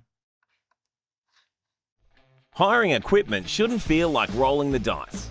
Skip dodgy backyard drama and choose Diggermate. Fully insured, reliable dry hire every time. Keep your job simple, safe and stress-free. Diggermate. No worries, mate. Thinking of dry hire? Don't risk your project with a backyarder. At Diggermate, we're fully insured, reliable and professional. We keep your projects running smoothly and safely every time. Choose peace of mind, choose Diggermate. No worries, mate. Stop! Don't gamble with dodgy hire equipment. Diggermate offers fully insured, hassle-free machinery trusted by tradies everywhere. Keep your projects running smooth, safe and stress-free. Choose Diggermate. No worries, mate. This next campaign is Get It Done with Diggermate. It's our typical standard, one of our strongest campaigns that we talk about, Get It Done with Diggermate. So here's a few of the creators from there. Cool. So moving into a little bit about the campaign structure, what we're doing, how we do it. I'm going to talk about audiences first, and this is how we target on Facebook. So we tend to rotate audiences so that we don't build what's called ad fatigue. If people are seeing the same thing too often, it actually can have a negative effect in the end, in the short term, not always in the long term. Generally, people, you can have a customer complain to you, and then 2 years later, they may have forgotten that complaint, but they're still going to remember your brand, and they're probably still going to come back to you at the end of the day. So not all negative activity is bad. But back to our audiences and ad fatigue. We rotate between audiences. You use what's called a broad audience, which is basically it's something that Facebook's been pushing. We talked to our reps there, and they push down. Oh, just don't target anyone. Just let the algorithm do it. So that means that our copywriting and our creative and our messaging has to be on point, and it will very quickly do rapid fire testing and see, oh, this person engaged with it. Oh, this person clicked. Oh, this person booked. Oh, that's a good one. What browsing characteristics do they have? Okay, I'm going to find more of those. And so it will let it do it all kind of from its end in what they call broad audience. And so in the beginning, it needs a bit of spend. It's not always the most efficient use of spend, which is why we don't start with that. And it will start to, then as the campaign runs, the longer it runs, the more efficient it gets because it starts to know who to target. The other audience that we use, and this is the one where we know that we get the most efficient spend, it works for most areas, not all, is our lookalike audience. And we've got 30,000 profiles, might be 40,000 now, of people who've used Diggermate before. We basically put that data into Facebook and we say, these are our customers. And we arrange it by how much they've spent. These are our high value customers, these are our low value customers. And then we say to Facebook, find more of these people. And so we can build audiences that have 1% different browsing characteristics, 2%, 3%, 4%, up to 10% different in their browsing characteristics. And we punch those in and we can start to target people who are similar to the customers that we're already using. So we rotate between those two audiences. Within those audiences, there's three sub audiences that we use, and it's how especially with limited budget. So for me, when we're spending $10 to $20 to $30 a day, that's not a huge budget for Facebook. Facebook generally works best when we're spending $1,000 to $2,000 to $10,000 a day because it works best with just punching huge amounts of data through. So when we're running our franchise campaigns, we have to be super conscious around getting the best bang for buck on spend. So sometimes it's not the easiest thing. So we give Facebook some extra rules around sub-audiences. And the sub-audience one, which is our top priority, which is people who haven't booked with Diggermate and people who haven't been on our website. This is the highest priority out of those audiences. Sub-audience 2 is people who've visited our website but haven't ever booked with us. So they're engaged, but they haven't booked. And then audience 3, which is our lowest priority, is people who have visited our website and people who have booked with us.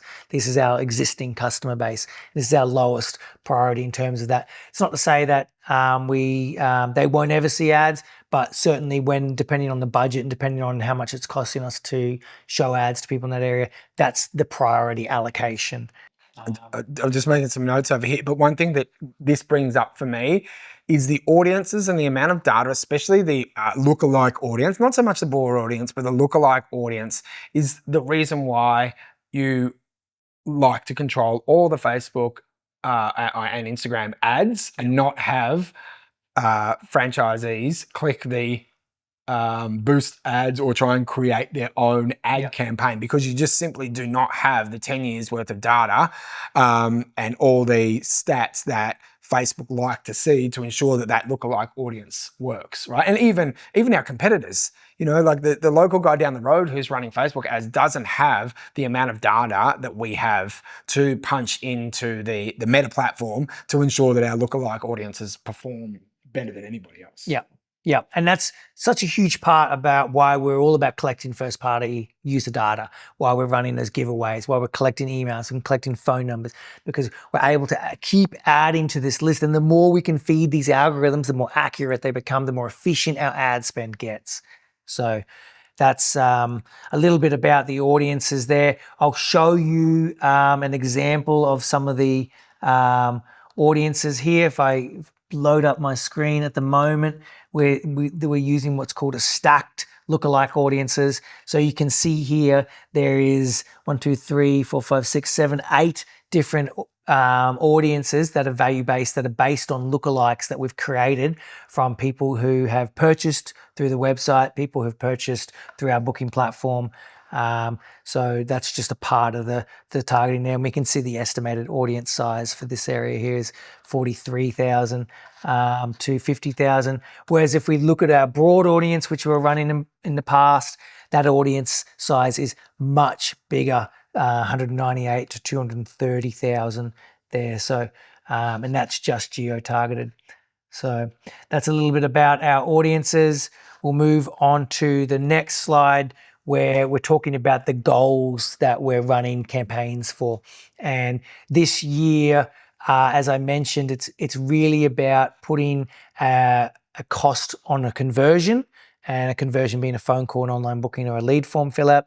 In the past, we've run campaigns that are based on clicks and trying to get the most amount of clicks possible, but then we've got no idea what's happening after that. Now we're starting to build that picture on how much it's costing us to get that phone call, how much it's costing us to get that customer. And within that, we have two goals that we're optimizing for. We optimize for bookings, be it via phone or online. So some of the campaigns are set up as sales campaigns, we call it. And then the other campaigns that we've been optimizing for are lead campaigns.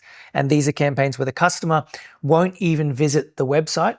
On the ad itself, there'll be a lead form that they can fill out that's going to email you and SMS you and let them know that, hey, they have some kind of request that you need to get back to them as quick as possible. So that's a little bit about the goals that we've been running on the campaigns there. Some of the national campaigns that we've run and had some success with is our traditional, our bucket of beer, our Excavator bucket of beer campaign. That's always a great result. It always is a great reason to talk about it. Guy looks happy, eh? He looks super stoked. Yep. And it's a great reason we can do collab posts with other businesses. We've certainly seen in the data that some of our biggest organic posts have been ones where we've tagged other businesses in. So again, reminder, we need content. You guys can help us drive this. If you've got photos of customers picking up your machines with their vehicles, and any of their branding, it's awesome for these campaigns. So some of the other campaigns that we've built up recently, we now have a post-storm or cyclone campaign. We can pull that out when needed. We built a huge ton of content around cleaning up. We made sure that we were conscious around wording as to not upset and look like we're profiteering off a bad event. And we saw a lot of success with this campaign. We had a cyclone recently in Southeast Queensland, but this can be used anywhere. And as these events happen, we're building these templates that we can now pull and use in the future. So if there's certain events, we can just pull the campaign out and turn it on like that and make sure that we're at the front of people's mind when the cleanup after whatever event has happened. So really cool to see. Some of the other national campaigns, and certainly our biggest one ever, was our free digger hire for a year. Now, we still haven't managed to connect and go and film with the winners. It was a local garden group, community garden down in Ipswich. But we will be using that and making a lot of content out of that as we connect with them. It's taken a bit of time for them to find the right time when they can get their team down there and we can get our team down there to talk about them. That was a huge campaign. It's potentially going to benefit the franchisee who won, which was Diggermate Ipswich, up to I think $13,000. They're going to get from booking reimbursements on that. We added a lot of spend into that from HQ. We spent about $5,000 advertising this campaign, plus the spend that you guys did on the campaigns. 1.3 million impressions, 3,200 signups. So absolutely epic. Here are some of the creatives that we used. Win free excavator hire for an entire year. That's right, we're giving away 1 year worth of mini excavator hire to celebrate our 10-year anniversary. To go in the running for this amazing prize, click on the link below and sign up to win.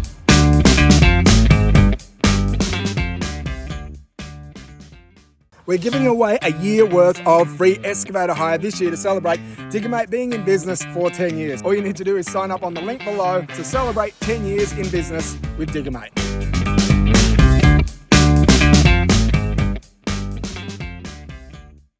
Do you want to have zero expense on excavator hire for the year? Well, this year we are giving away 1 year's worth of free excavator hire. We're doing this to celebrate Diggermate's 10-year anniversary. That's right, we've been in business for 10 years, and to thank you guys, our amazing and loyal customers, we are giving away an entire year worth of excavator hire. It can happen at any one of our 80 plus locations around Australia and New Zealand. So to go in the running, all you need to do is click on the link below and sign up and you'll be in the draw.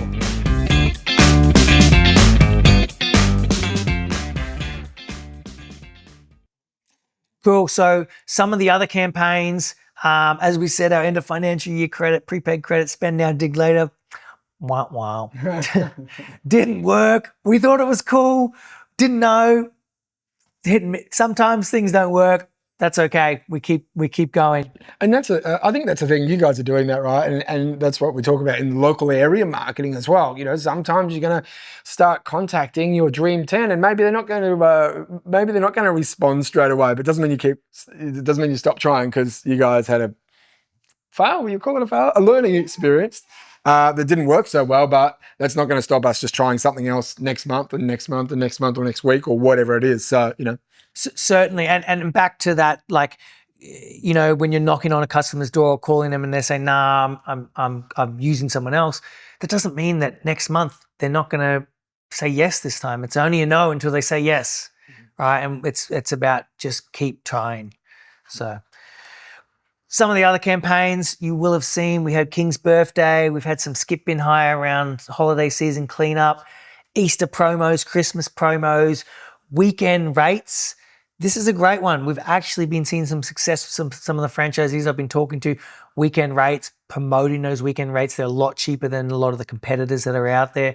So really something to note. And guys, if you want to opt in for these campaigns, we talk about them in the monthly wrap-ups. If you let me know and let the team know, and we can certainly G these up for you. On that, it's not in here, but we had some really good success with combo deals. Tipper truck plus a digger, tipper truck plus a mini loader. Great combo deals, great way to bump up that average order value and get an extra $200 out of a customer. Great value for them as they can go and do the load drop-offs themselves. So certainly some awesome campaigns coming through Facebook there. Okay, moving on. The ads that we're running, when you get these leads coming through, the number one thing you can do, call them straight away. Don't reply to the message. Don't reply to the email. get on the phone, call them straight away. Hey, cool. I just got your message. I'm keen. What do you need? Or here's the quote. When can we do it? That speed to lead is the number one way to get new customers. It's the data out there shows us that people expect to be responded to within 15 minutes. So getting into them getting back to them as quick as possible is going to be one of the biggest things you can do for growth in your business. You're already paying a lot of money for these leads and money for the ads. You need to make sure that you're using them properly. So some of the other best practices that you can be doing is make sure you have an appropriate budget for your ads. If you go, Josh, I want to run Facebook ads, but I only want to spend $2 a day. Well, if you're paying $30 per lead, $2 per day, it's going to take how many days? 15 days. 15 days to get a lead from Facebook. So that's where understanding your data, looking at your dashboard and going, I'm paying $30 per lead. Okay, well, if I want to get one lead per day, then maybe I need to spend this much per day. That's going to help you understand that and understand where the spend's going to. We need content. If you can film some more content, if you see any trends, we still haven't had anyone with the Indonesian boat dancer guy yet. We've had a few people talking about it, but we need some guys to help us film this content, and we can get it out there and we can promote it. We can edit it. You can just give us the raw clips. So any trends you see, any content, please keep uploading it and sending it over to the team. It definitely helps it. And the final thing that you can kind of work on is don't click on your own ads. It's costing you money. You can share them. Click on the share button on the bottom right corner and share the ads, but don't click on them. It sends mixed messages to Facebook. It goes, oh, this person's interested, but they didn't buy. So then it kind of down ranks your browsing characteristics. So it's sending mixed messages. Definitely try not to click on your ads. You can comment on them. You can share them. They're the big things, and sharing them definitely boosts them in terms of awareness there. Good. So, yeah. so- I've been taking notes, actually. I've got some things. I love this event because as I hear you talk, I guess we don't probably have like this session so intensely. We have bite-sized chunks of this, but I've got some notes. So for Facebook ads and maybe some incentives for conference as well to create some content. So Cool. that's the Facebook ads deep dive and what's been happening in Facebook ads here. And when we talk about Facebook ads, we're talking about Meta as well. That's Meta, right? So we're talking about Instagram and Facebook. It's not just Facebook. We know that, the kids like Instagram. We could do TikTok, but I'm not sure our target audience is really there. Yeah. But we haven't tested it, so maybe coming up. We have got a TikTok account. But we haven't, hasn't been a huge amount there. But I mean, we're still getting a lot of leads from Facebook and Instagram, so it's a channel worth diving into and understanding. Okay, time to move on. Our next topic is the cold outreach campaign, which we took on about, how long? This is quite a while ago we did this. This was probably 6 months ago, maybe, or thereabout, maybe even longer, that we started the cold outreach campaign. And this came about because, when we started Diggermate, we're all about using the social media channels, and because the path to a sale was so short, we didn't really create too many campaigns or any campaigns in relation to lead generation via email or SMS. As we've grown and got bigger and got capacity and seen more opportunities, we've started to dive into this area. And this is what the cold outreach campaign is about. It's about building a database of leads that haven't used our service before and starting to contact them and introducing ourselves and our business and your business in your local area to local businesses. And we are trying to put this on autopilot for you guys. So we get a lot of it done for you, and then all that needs to happen is you need to follow up the lead in your local area when it comes in. And it certainly helps add authority for when you call them or when you visit them, because this ties back to that Dream 10 list. we base this cold outreach. We're trying to be proactive in reaching out to leads. We have inbound leads, we have outbound leads. So these are what's called outbound leads, where we're reaching out and trying to initiate conversations by direct mailing these people and direct SMSing these potential customers. But these are the guys who, number one, from your LAM list, anyone you haven't worked with there, with the data that we've scraped and the context that we've scraped, plus the data that you can add on there, they're going to get a series of emails outreaching to them, offering your Diggermate services, and you're going to get bites back. But it all works hand in hand with when you go to call them up. They go, "Oh yeah, I saw your email last week. I didn't need anything at the time, but you're calling now. Yeah, well, maybe I need to hire next week." So it goes hand in hand. So we've set up this software that it's highly specialized software. A part of the success with it is getting the campaigns structured in the right way, that we're getting through the spam filters. Email is so overwhelming nowadays. We've developed a method that kind of gets us in the primary inbox and not in the promotions inbox. We've set up domains, because if you get too many, if we send it from our normal domain and blast everyone, and you get too many people going delete or spam, then it will affect our domain reputation. So we've set up ways that circumnavigate that, and are using the industry kind of best practices to ensure that we're not tarnishing our domain, and that the emails are landing in the inbox at the top there. There's about to successfully complete this campaign, there's about 4 or 5 probably pieces of technology that are all linked together to allow the email to be sent, to allow the email to be received, then to allow the lead to come to you, and for you guys to then receive an SMS to say, look at your email. Altogether, I would say there's probably 5, and there's 2 different email we're not just setting it from a Gmail account. There's 2 specific, what am I trying to say? Email programs that we use. One to build domain authority, and the other one to actually contact them. So there's a lot going on here. It's not as simple as just like building a list and sending an email. There's a lot going on to allow these leads to get through and then respond to you guys to then follow up. So yeah, and they're hyper personalized. So the outreach emails are coming from your email, and they're coming from you. So when the customer responds, if it was John, "Oh, hey John, thanks for outreach. Yeah, send me a price list." If he does that, what are you going to do? You're going to call him straight away. "Oh, John, stoked to hear from you." Don't reply back, call them. It's the best way.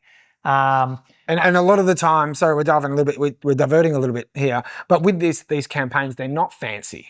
They're not fancy logos all over them. They're not like a marketing email. They're a personalized email from you, and generally just in plain text, So, and you would have seen them as well. I'm sure you've seen emails come in to your inbox in a similar form. We're just doing this for you now, and we're doing it across every location, and then bringing the leads back to you. So yeah, and it's just one of the channels, right? It's what we call omni-channel marketing. We've got a consistent message across all of our channels. So this is one of the flows. Once they've been added on the list, there's another flow that they get, which does have the graphical emails and all of that. But basically what happens is when you add a contact onto your LAM list, they're going to get a series of personalized introduction emails and from you, and then they're going to get an SMS from you, and they're also going to be added into the Facebook ads. They're going to start seeing the Facebook ads, and they're also going to later down the track, a month later, they're going to be added into our main introduction email sequence, where they'll start to just learn more about Diggermate from our main promo email. But it's not the personalized one, but it's all kind of a part of what happens there. So the critical piece here for you guys is to make sure you know where your LAM list is. That's your local area marketing database. You can find that on the dashboard.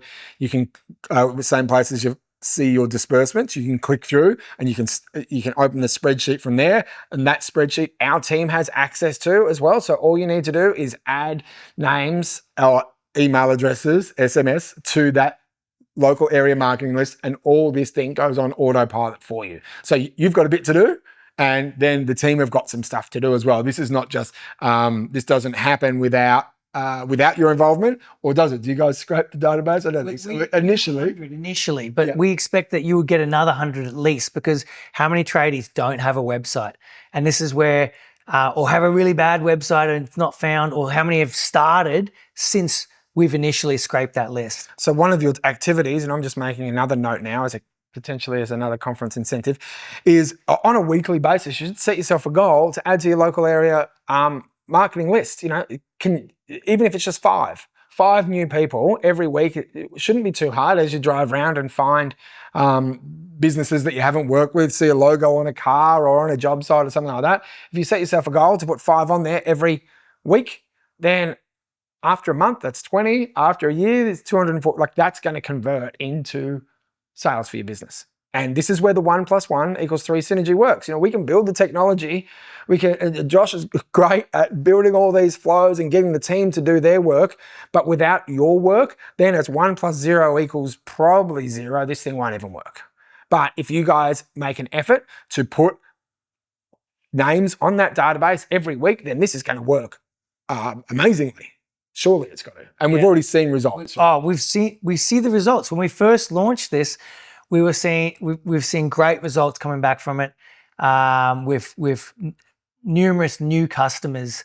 I actually don't have the data, so that's interesting. I need to get this data, and we'll add it all up, and we might be something that we talk about at conference. But we know when we've launched these campaigns for franchisees, straight away they see an influx of new customers coming through and responses coming back from the emails there. So the best habit you can do is get into is when you're driving around town, or you're at Bunnings or you're at Reese, the plumbing suppliers, and you see someone else's commercial vehicle, take a photo. And then at the end of tonight, then you go and put that in your LAM list. And then all of the automations are going to kick in, and then you can give them a call next week and they're going to have already seen all of your stuff, and they're already going to know who you are. As crazy as it might sound, even when you're at Kubota or Wackenawson, whichever machine you use, when you're there, you know, picking up a new machine or parts, if you see other earth movers, they put them on the list as well. At some point, they're going to need an additional machine to cross hire, right? Or someone's going to contact them and they can't hire their machine, and they know they've seen your stuff, so they're going to go, oh, just go use Diggermate, it's easier. I actually had a situation with that about 2 or 3 months ago, where I met a guy from Kennards, the local Kennards up the road, and he said, oh, I said, don't tell Kennards, but I send heaps of people your way. It's just easier. It's just easier to, just send them to Diggermate. If we haven't got one, we'll just send them to Diggermate. Just because he's seen us, he said, oh, you guys are everywhere. It's easy, you know? So we want to just make sure that we're infiltrating every area we can and influencing these guys that potentially already have machines and who are our competitors can also become our customers. So put them on the list as well. There's nobody who's off the list. Right? Yeah. Is there anybody you can think don't put on the list? I can't think of anybody. No. So the other spots you can check is the notice boards up the back of IGA, and the local business notice boards. There's always business cards in there, making sure that you're getting the details from there. Join any local events and trade shows. Go and get everyone's business card. Go and if you're sponsoring a local event, try and collect phone numbers. Maybe you can do a giveaway where they give you your email and phone number in exchange for some kind of prize. And local trade staff, like at some of the plumbing supplier stores and any other supplier stores. Have you met them? Have you introduced yourself? Have you said that you're keen to do business with their customers? And could they refer you? Could you put a little sign up? Could you? It's just a great way to get more introductions. Yep. So that's our cold outreach. The next slide here actually shows the type of, you got one more slide there, the actual type of personalized email and SMS that you receive. Yep. So that's some of the messaging that goes out there and some of the responses, and a success case there we can see. So. And we obviously talk about, we jumped ahead a little bit without flicking the slide. So yeah, we spoke about where you can get your local list from. So amazing campaign, but you need to use it. If you don't use it, then it's not going to work for you. And our team have wasted a whole bunch of time and we don't have a synergy together. 1 + 1 = 3. All you need to do is add to the list. This team will make sure that your new database gets contacted via SMS, email, and on social media ads. Then you'll get the leads come through and then you contact them, and then let's convert these leads to sales. So great campaign, and I hope it's super valuable for you. Cool. So that's our cold outreach campaign. And yeah. Next one we're going to dive into is Google Ads. Are you ready? Hope you got coffee, because every time Josh does a deep dive on Google Ads, it gets pretty hectic. So One of my favorites. You ready? One of my favorite topics. Yeah. Cool. So this is our Google Ads deep dive. In here, we're going to talk about what's working, what's not working, what changes we've made, and how we structure some of these campaigns. So the big campaign differences that we run is we run branded campaigns versus non-branded campaigns. So branded campaign is anything that has the Diggermate branding in there. And we don't use these for local campaigns, because with your campaigns, with your local campaigns, we want to make sure you're getting the best bang for buck for your ad spend. And that means that you're really only paying for new customers who haven't worked with you before. If they're searching Diggermate, generally they've either worked with you before, they know the brand. So we don't want to be bidding on them with your local campaigns. But from HQ, we run a ton of ads nationally that are our national ads that don't have local areas in them, where we protect the brand and we're bidding on those branded keywords. So it also stops competitors from bidding on our keywords and showing their ads. And we've had cases in the past where we've had competitors bidding on our keywords and actually saying Diggermate in their brand, which they can't in their ads, which they can't do. And so we've ended up having to send cease and desist orders. So if you ever see that, let me know, and we'll come down on them pretty hard. But yeah, so national ads we run have got the branded keywords in there. Local ads are more around category level stuff. So keywords like digger hire, mini excavator hire, dingo hire, more of that kind of category level there. So as expected, here's some of the keyword performance. Here's some of the top keywords that we see for success. Fairly obvious, I would imagine, to anyone. Mini digger hire, mini excavator rental, mini loader hire, post hole digger hire. That's always a good one that we get some great results for. So that's some of the keywords there. Some of the, excuse me. Some of the ad groups, we've recently done a big refresh on the ad groups and the keywords we're going after. The ads have been working relatively well. As I've said, we've been getting conversions for between $25 and $35. But what I've seen some overlap in some of the categories that we're bidding on. In the past, we've had an ad group is a series of keywords, is basically a series of keywords and categories, and then we will show specific ads to those keywords. So we've condensed the ad groups now and really refined them. In the past, we've run ad groups for mini digger, micro digger, mini excavator, and they've been separate ad groups. In reality, they're all the same category. So we've condensed those, we've identified which ones and worked through condensing them, and then made sure that the ads that were shown were relevant to that entire category and not just that specific group. So do you have less ad groups now?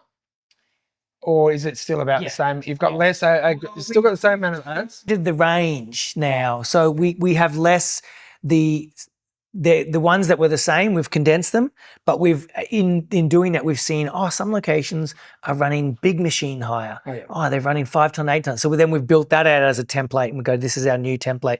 Some machines are doing ride on mower hire.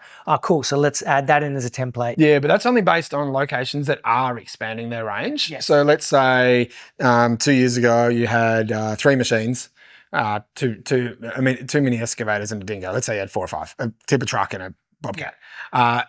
That ad set 2 years ago is now condensed. A group is now condensed into a lot less. Yes. Same amount of ads still running, Yes. but condensed groups. So what is the effect of that on ad spend or performance? So we will, from that, and we've only just rolled this out 2 weeks ago, rolling camp stuff out across, building the template and then rolling it out across 80 locations. It's no small feat. Takes some time, takes a lot of manpower. We've got a great team helping, and we expect to see efficiency. So we expect the cost per conversion to come down.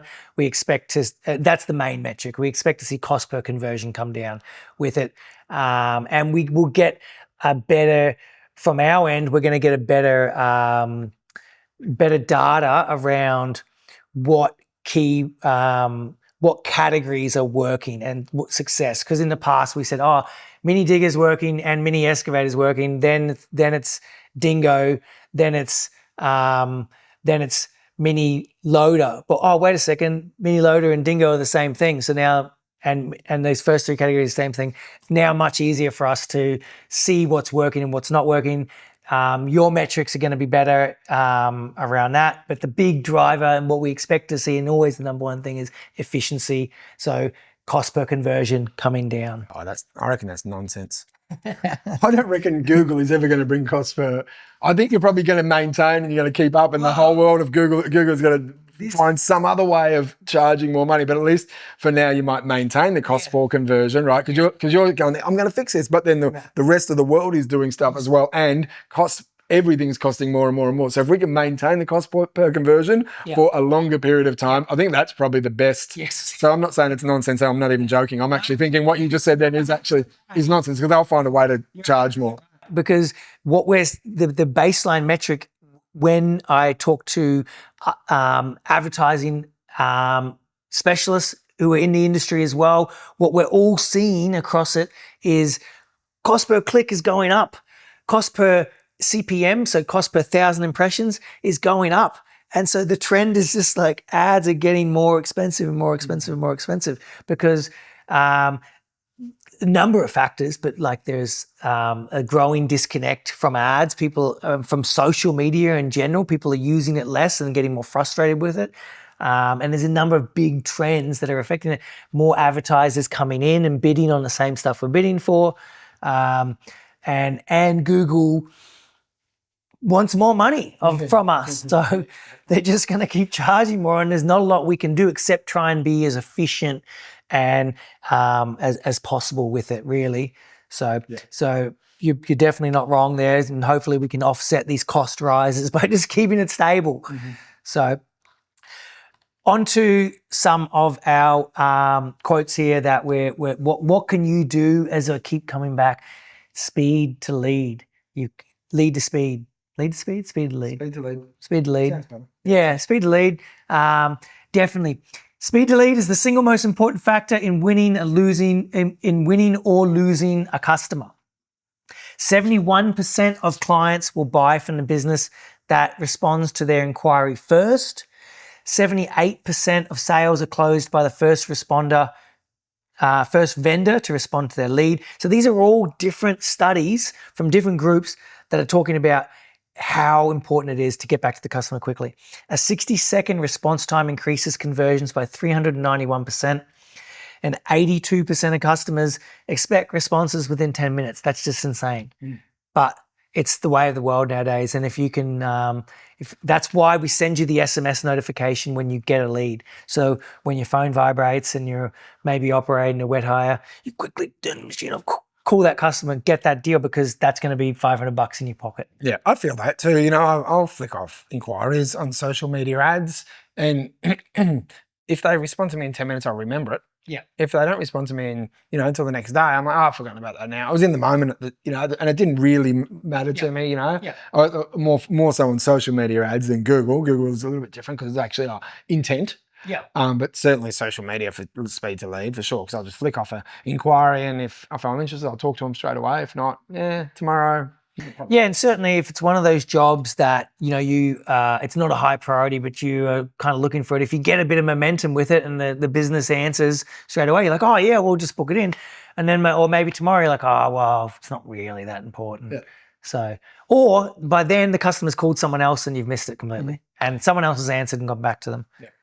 So there's some of the things that you can work on. Definitely making sure you're getting back to the leads. The other big thing is respond to your Google reviews. There's new data coming out saying that customers like to see businesses engaging with the reviews, especially if you've got a negative one. I don't think we've got many negative ones in the group. Make sure you tell your side of the story around what happened.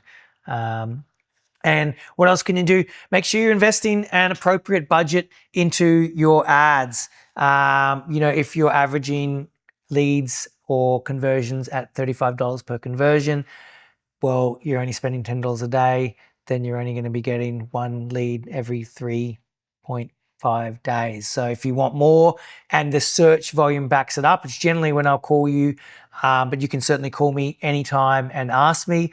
When I get the notifications, I'll see, there's more leads available, more search volume available if you're going to spend more. So that's one of the best ways to get more revenue there. And the last one there that you can avoid doing is don't click on your ads. Don't click on your ads. Don't click on your ads. It's going to cost you money, and it's going to mess up with the algorithms. So certainly try to avoid it if you can. There's no way to share Google Ads, so don't stress about sharing them there. So I'll just dive in and I can show you some of the campaigns on the back end here that we've got built out. Let me bring up it in the manager here. If I'm looking at the last 14 days, I've got one of the locations here. So I can actually see that these ads are turning off in this area here. And based on this search volume, I can see that if this location were to spend an extra $100 a week, the forecasts from the algorithm basically predicting that there's going to be an extra 2.8 conversions a week. So an extra $100 a week for an extra 2.8, give or take, round it up to 3. That's about $30 conversion. Adds up with what we're talking about, $30 a lead. The average cost per conversion is going to go up a little bit. It always does. You have the law of diminishing returns. As we spend more, we get less effect. But 3 more phone calls, you're going to close 2 of them. They're going to be worth $400 each. Potentially, they're going to be worth 10 grand for that year. If they're a tradie customer that you've just won, $100 worth it, in my opinion. Some of the ads you can see here, the categories here. We're actually working on revamping the wet hire categories on Google. It's not finalized yet, but we've got some campaigns around stormwater pits, storm cleanup, and we can see for this location the new campaigns there. So some of the ads, if we dive into the ads on here, the ads are specific to whatever the category or the ad group was. So if the ad is talking about scissor lifts, if they've got scissor lifts, if they're talking about mini excavators, then we've got that in there. So that's a bit about the ads there. And if we go back to our presentation, we've got our, what if the ads aren't working? What happens? What are we doing? So the first thing I would do if it's getting quiet for you, aside from being proactive and looking into your top 10 list and contacting them, you can look at your dashboard. And the things that we start to look at as we look at, well, have the ads actually dropped off? Because if you're actually getting one phone call every 3 days from Google and you're spending $10 a day, then maybe they haven't dropped off. Maybe it's the organic that's dropped off. Maybe it's a different channel that's dropped. Is there a trend in this? Like when you get calls from franchisees saying my ads aren't working, obviously that's the bubble there. Yeah. Do you see a consistent trend, or is it always something different? It's pretty consistent. It's usually weather. And so what's the result then? Search volume goes down.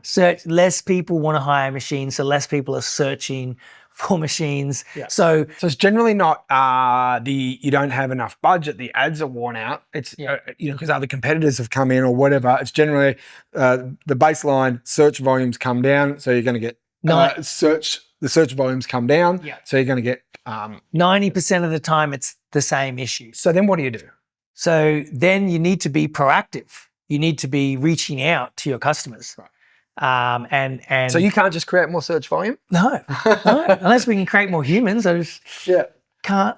Yeah, and I guess that it comes back to the part where if people aren't searching as much, they're not as busy, so they're not doing much, so then they can take a call, right? So then you get on your local area marketing list or your Dream 10 and start calling around saying, hey, a bit quiet out in the field.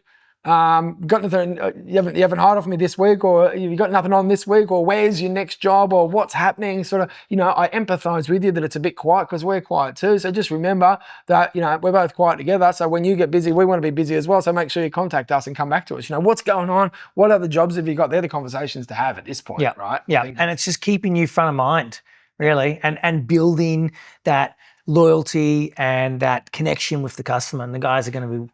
Has there been any time where you've gone, or actually, surely there has been, where you go, oh, damn, there's a problem here. Yeah, I can fix that and I can turn it back on.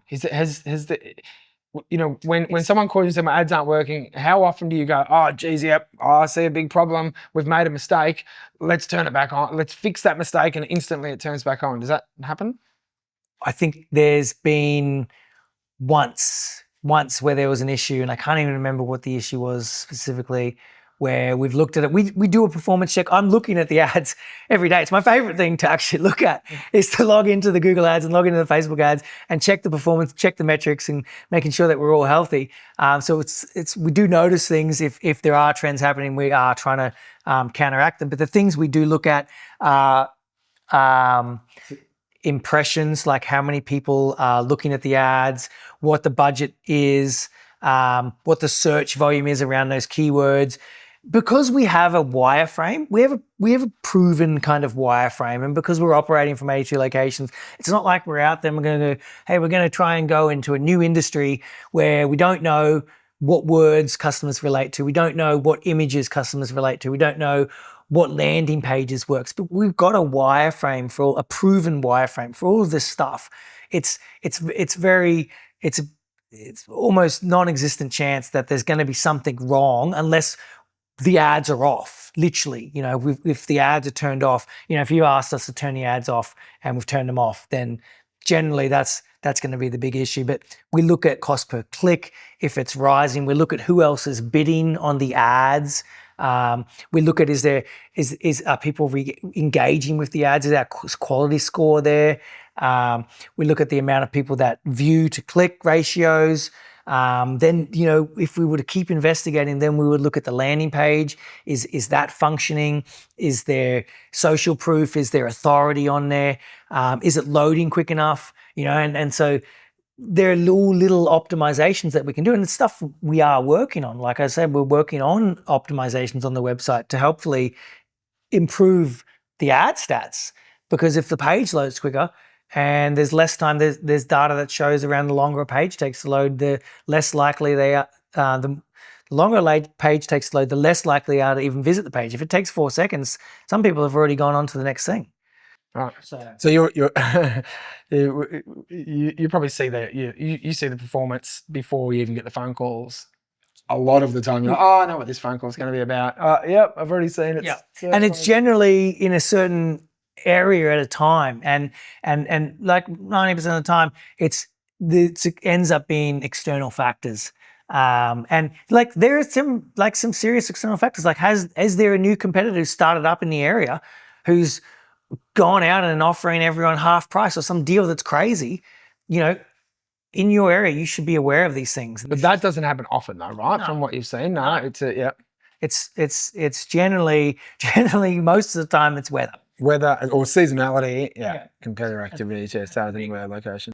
That we notice there. And sometimes we have a crazy, like this year was interesting. We had a really crazy banger start, and then it kind of dropped back to what it was in the past for the start of the year. So everyone, when it dropped back to normal, everyone's like, whoa, it's so quiet. And they're like, well, this is what it was last year at this exact same time. So, yeah. So that's a bit about our Google Ads. We're certainly always testing new creatives. We've got our national campaigns here that are getting pushed out through YouTube as well. We've got our branded versus non-branded campaigns. And I hope that gives you a bit more insight into Google. Right. There's a couple of other slides here in relation to ad channel testing. You've been bouncing around. Shopify was an interesting one that I heard come up, Prime. So let's talk about that and give us your opinion of what's happening or where you're going to go to with this. Yep. So certainly as an omni-channel marketing group, we want to be on all channels, but we need to figure out what channels are worthwhile. Some channels are harder to measure because we have to send data from the user about the bookings, and if we're advertising on TV, it's very difficult to track a booking that came from a phone.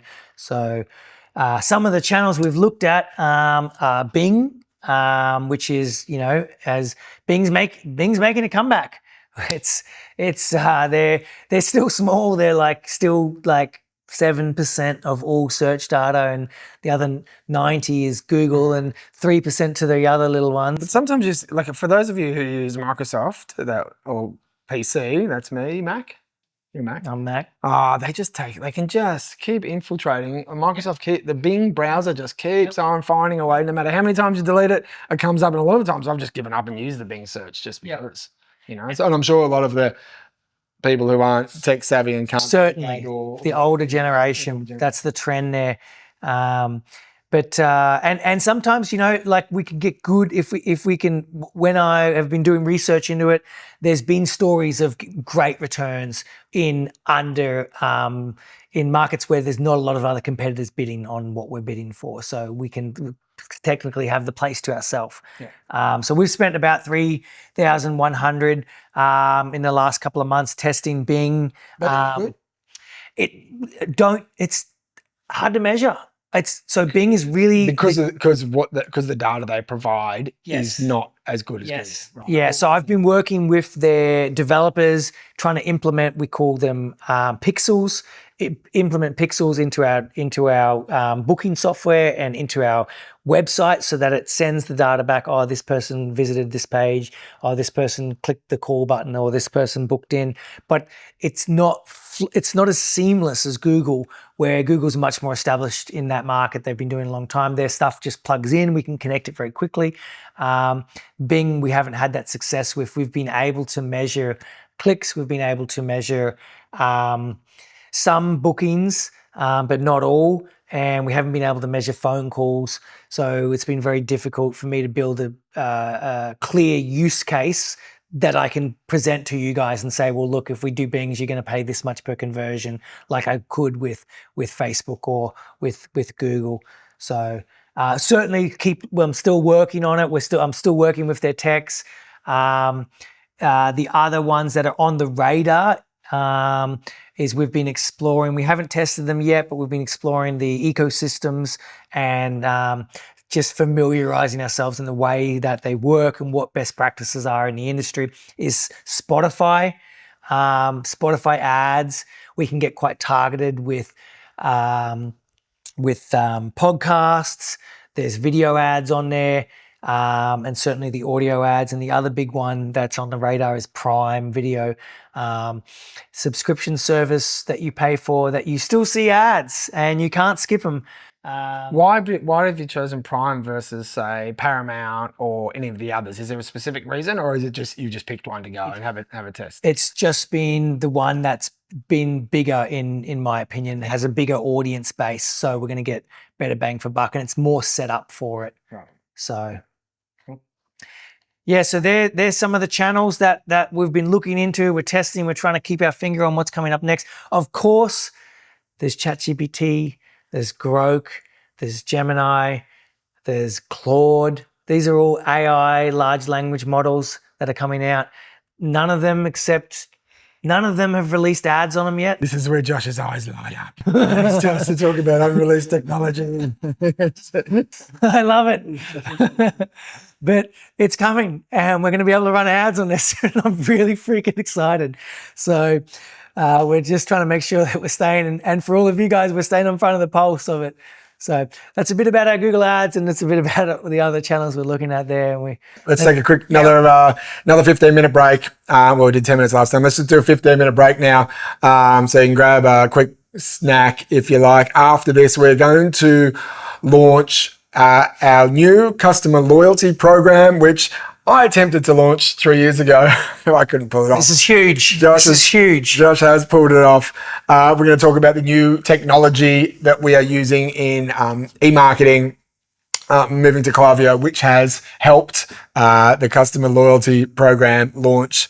And then a little bit later on, we're going to go deep diving into the AI technology and our partnership with Neil Patel and the SEO campaigns that we're driving, the long-term strategy to really build our brand authority as the number one in our space. So let's take a break and we'll be back in 15 minutes to continue on here at the One Day Marketing Bootcamp.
All right, welcome back to the One Day Marketing Bootcamp. We're charged up, ready for another session. If you've just joined us, the setting we're in here is the Studio of Franchise Buyer, which is actually a magazine. For those of you who haven't seen it, there's a YouTube channel as well, lots of reviews on franchise businesses. So if you're interested, a little plug for these guys who are helping us out, pre-recording our live version of this event. And obviously we're on chat as well to answer any questions.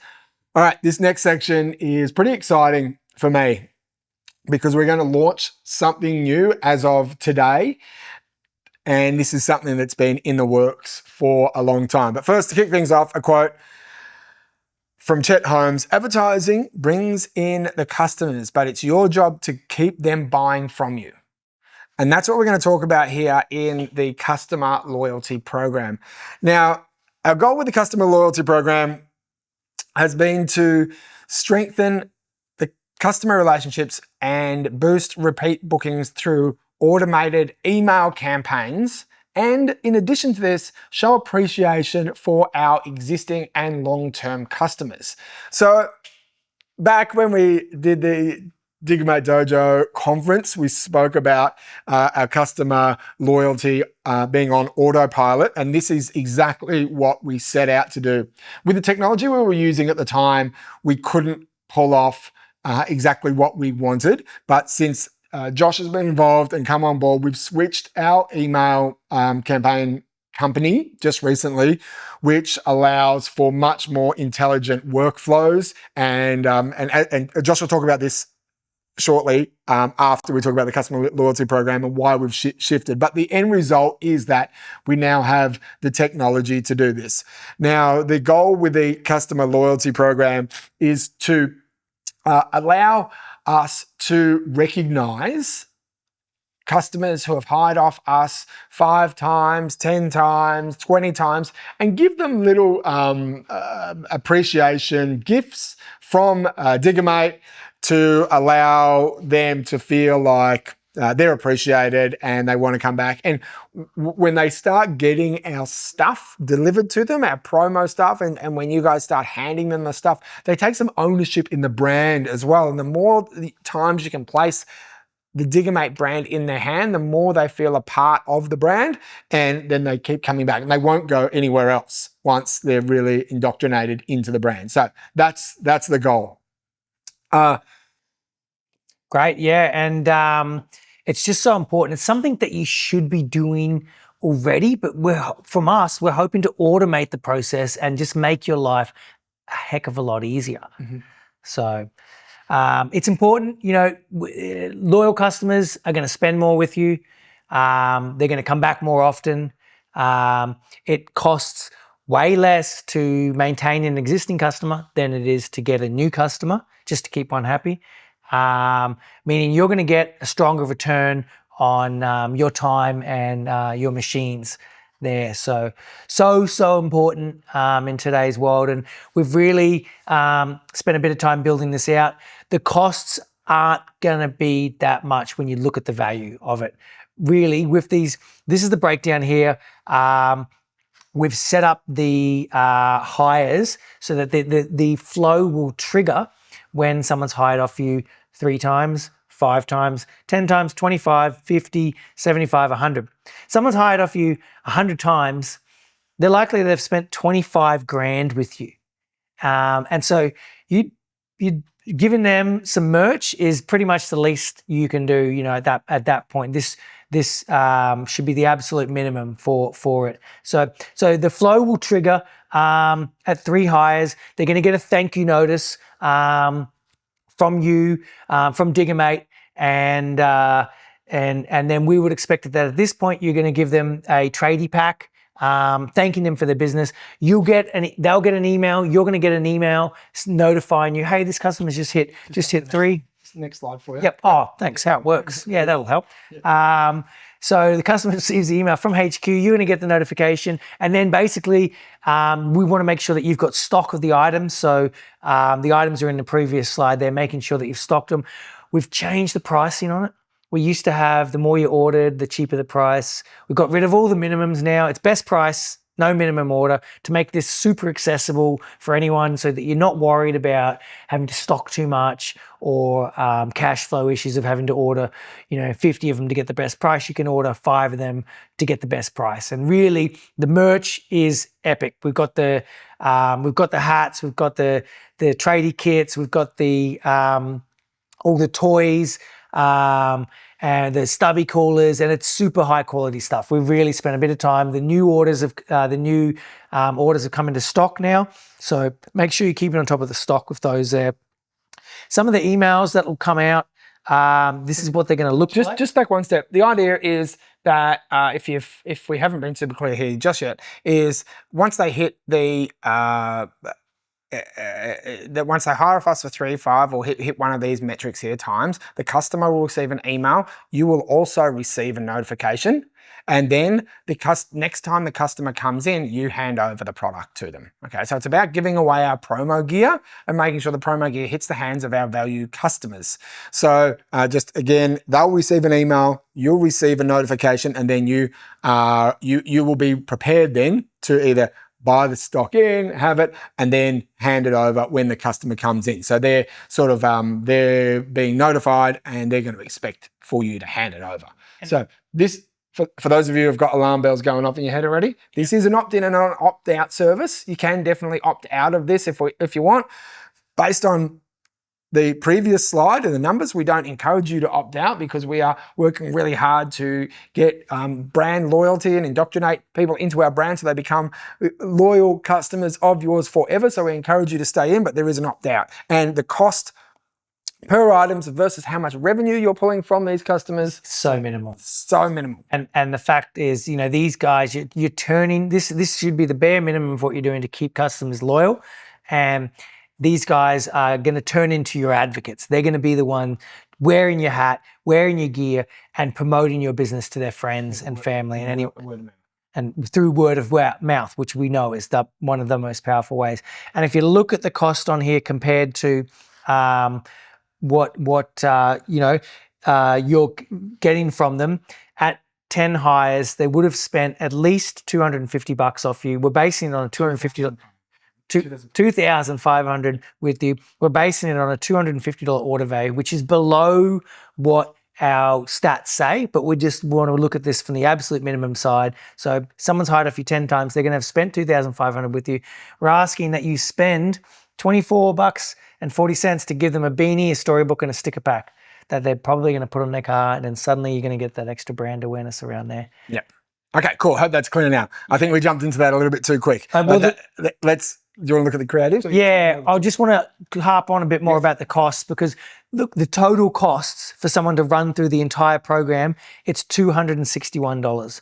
So that means that you've given them, by the time they've gone from 50 hires to 75 hires, you've given them another hat, because in that time period, it's probably been a couple of months, and they've probably worn out that old hat, and they're going to appreciate getting the new one by them, And at the end of this program, 100 hires, they're going to have spent about 25 grand with you. And it's going to cost you $261, give or take. So that's certainly the point. Is we're trying to add some structure around creating customer loyalty, and this is the absolute bare minimum at what you should be doing. And it's a great opportunity. Just a little reminder. Oh, you've hired off me 50 times. Thanks, John. Really appreciate your business. Here's some merch, and that goes a long way. So as Mick said, how it works. You get the email, they're going to get the email, you're going to get the notification, and then on the next time they come in, or if you have an opportunity to go and see them, just a great time to give them that thank you.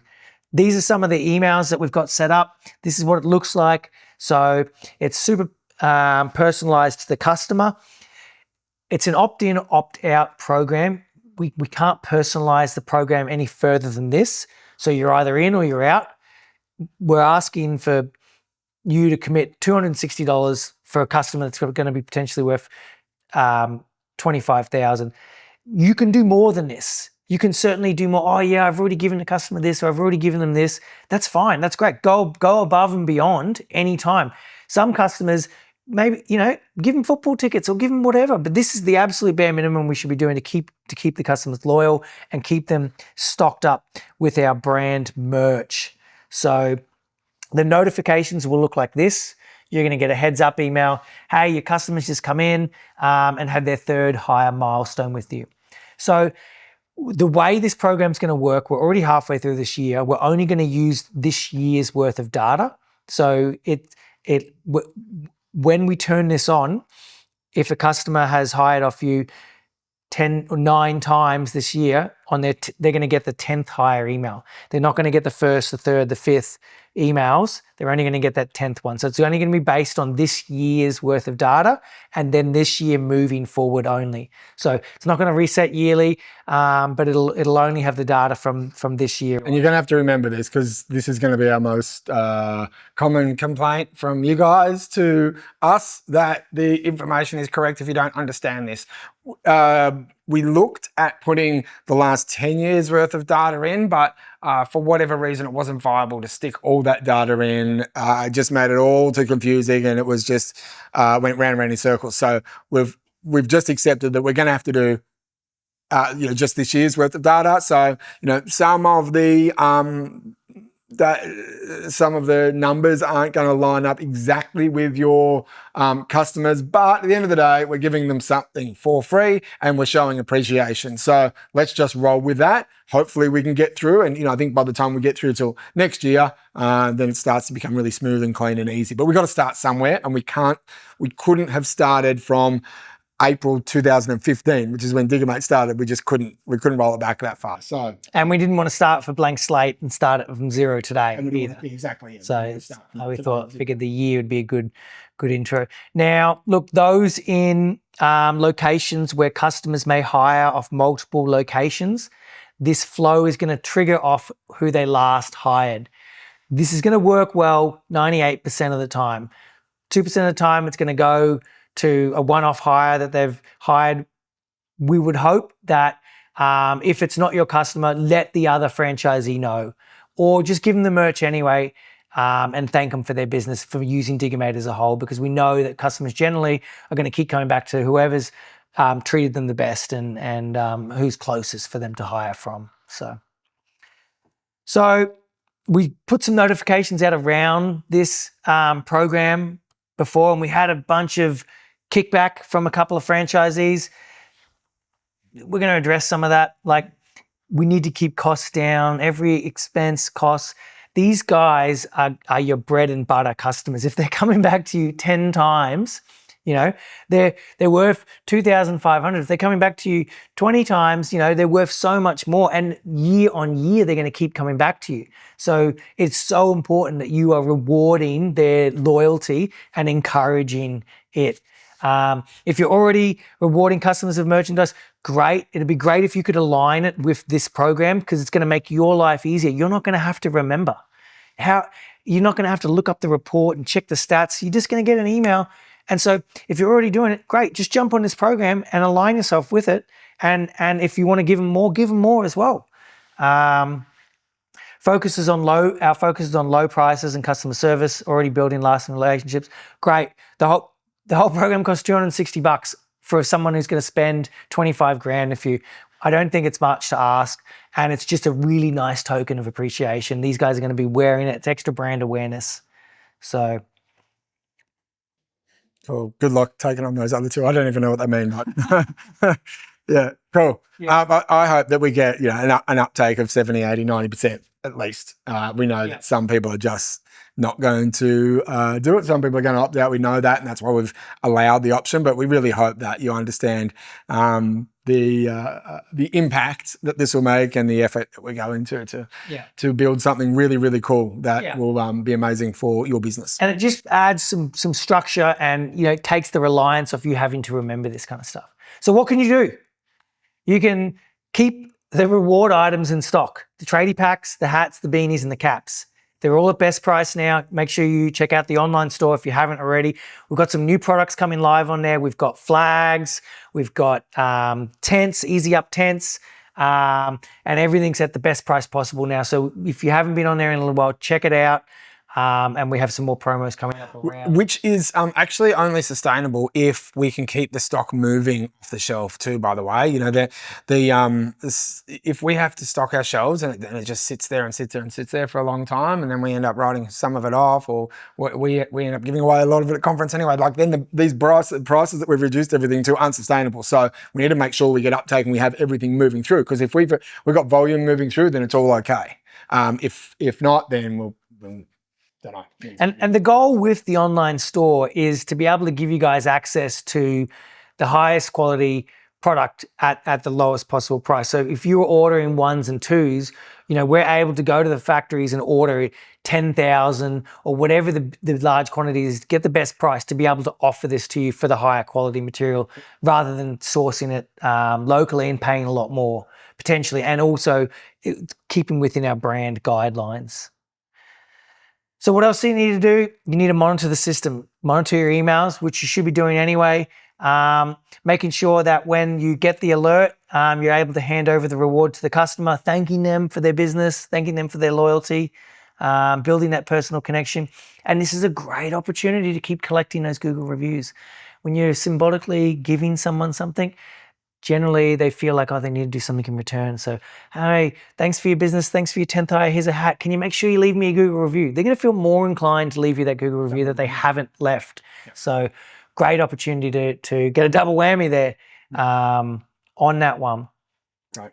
So that's a bit about our customer loyalty program. It's launching. We're going to say we're going to launch it straight after this. I think that's going to be the case. Yeah, so this week. Yep. So we'll send out the email around it, it's going to go live. So make sure you're ready. We are ready to go with this. I'm excited about this. I've been wanting this to happen for a long, long time. So it should be great for you in your local area. Get plenty of branding out there, and increase the loyalty with your customers and your business.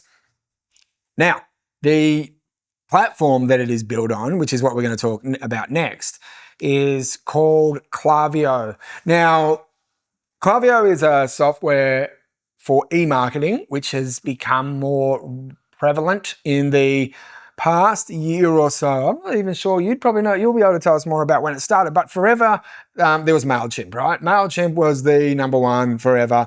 And we used MailChimp initially. We moved over to Zoho Campaigns because it did about the same amount of flows and whatever, but it was within the Zoho platform.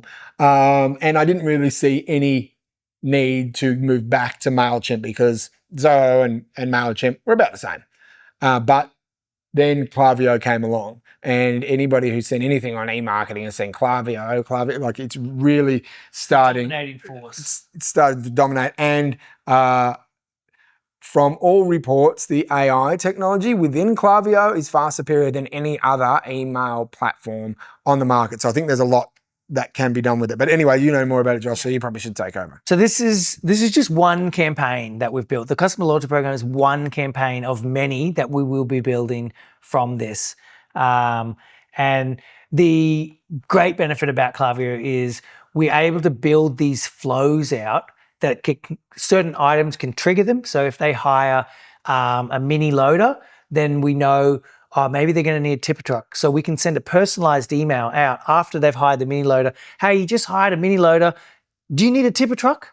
So we can send something like that out. We can do what's called a win-back campaign. If we haven't seen them in 6 months or we haven't seen them in 12 months, hey, I haven't seen you in a while. Here's some kind of promo incentive to come back and use our services. We can trigger that automatically. We can add SMS into there. There is what's called predictive intelligence. So once we start to gather a bit more data in there, we'll be able to see, well, based on the characteristics of this customer, they're most likely to hire again in 2 months, and they're probably going to spend $400. So with that data, we can then start to personalize offers or personalize messaging around, hey, we know that the customer's likely, based on all their past browsing characteristics, they're likely to hire at this time. So then a week before that, we reach out to them and send them some kind of message to make sure that we're still front and center as the brand that they want to use.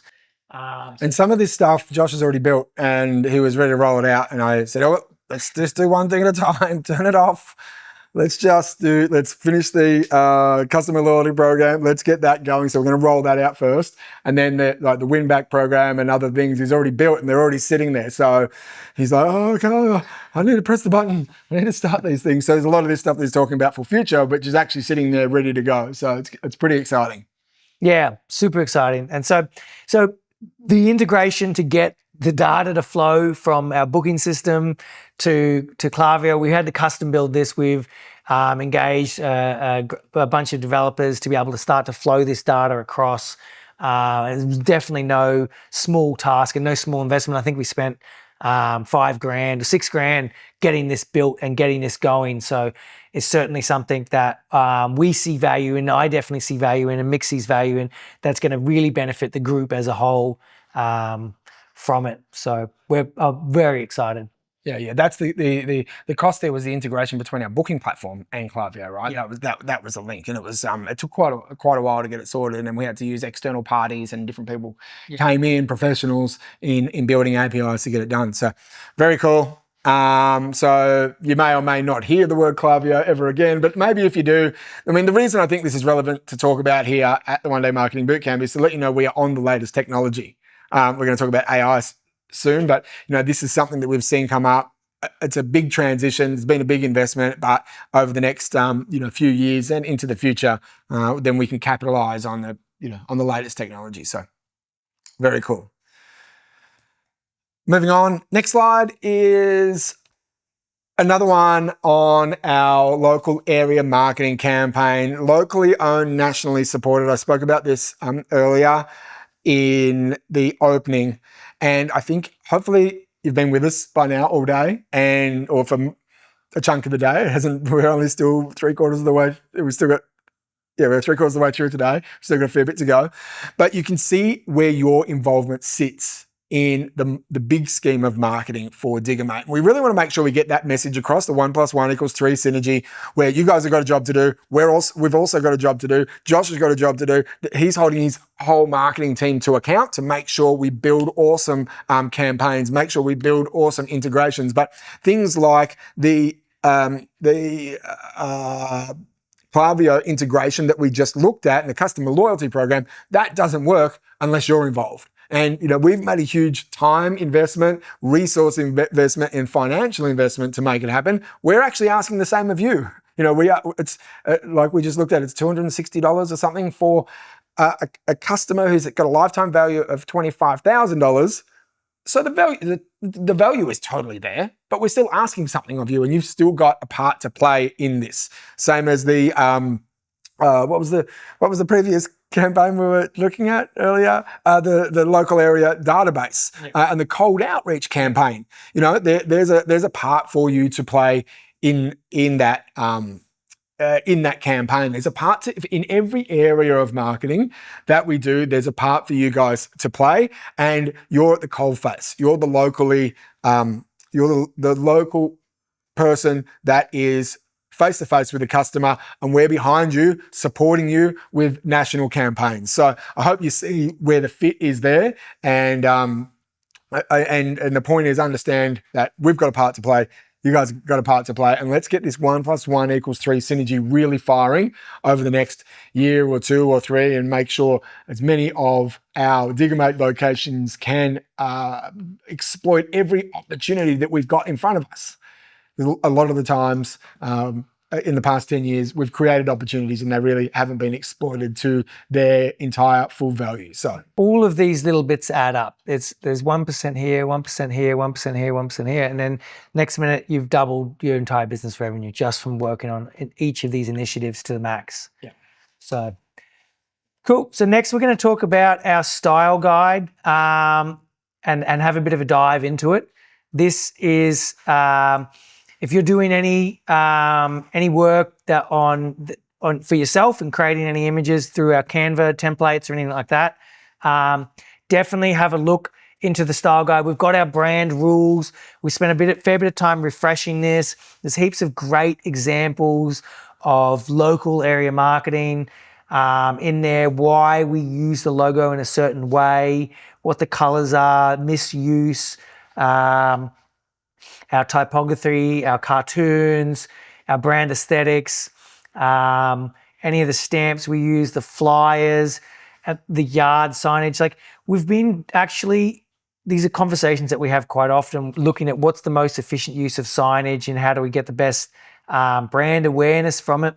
And for us, it's about really a brand awareness more so than putting phone numbers and putting websites and putting QR codes on there, because we want people to just remember that we don't want to overwhelm them. Yeah. We just want them to remember the brand Diggermate and Google it, because every time someone Googles Diggermate, that sends a little signal to Google, the AI bots, oh, brand authority. So tuk, tuk, tuk. We've certainly got a little lost on this intent over the years, but we're definitely pulling it back now just to be really strong on our brand.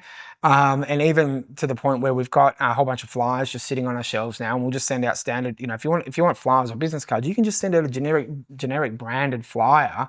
It doesn't even need to have your phone number on it, we believe, because we want to get just the brand name of Diggermate into somebody's head. As soon as they Google Diggermate, they find us every time. It helps with Google, as Josh says, but you'll find us, if they see. But we don't want to splatter all sorts of different messages and phone numbers and location stuff. Like, we want to just try and keep it as simple as we possibly can and keep the brand importance at the highest possible level. Yeah. So you can have a look through that. It's available in the KB articles if you search for Style Guide. Definitely worth knowing and understanding the brand and why we use it. So that's our Style Guide. Make sure you check it out. Some of the standard layouts are here. Some of these new revised standard layouts. There's actually an update coming in the Style Guide with these revised ones. Again, all about simplicity and trying to send indications to the search engines. Some of the other big things that you can be working on is making sure that you're attending local events, that you've got good, strong branding at these events, that all your machines are all wrapped. Man, the wraps that we've got are epic, guys. They're super thick. They've got a UV protective layer on them. And they're one of the best forms of mobile advertising that you can have. Even if you don't have a hire on that day, if you're just driving around with the trailer on the back and you park up at Bunnings, who's coming to Bunnings? People who are doing DIY and tradies. Who's going to Reese Plumbing? Plumbers and tradies. So we still see some. I think we're getting pretty good, but we still do see some machines that don't have full wraps on them or good branding or equipment that doesn't have good branding on it. So I think it's just super important. Yeah, and at Diggermate, we're all about big, bold branding. So with your car wraps, with your billboards, with your buses, we've seen some epic results from billboards, and we've seen the changes. And when we've had busy billboards using photos of machines, boring photos, the same as what everyone else has got, heaps of messaging, all it's really busy, to when we've simplified, like overnight, when we've had new billboards roll out. Some of the local franchisees, this one here is down at Gatton. The day that he had the new billboard roll out, boom, phone starts ringing. Totally different, just simple, one cartoon, big Diggermate. That's all it needs to be, remembering the branding there. We've seen some really great success with buses. If there's a bus in your area and they do advertising, we know that Amos up at Coffs Harbour has had some great, his phone went bonkers when he started running the bus out there. It's down at Coffs Harbour. Your geography is terrible. I've been telling this to him for 20 years. Don't know on Google Maps. We're on the Gold Coast. Coffs is down. Sorry, that's just a pet peeve of mine. Keep going. Sorry. All right. So other things, we're looking at local area marketing initiatives. What else can you be doing? Keep involved with the community.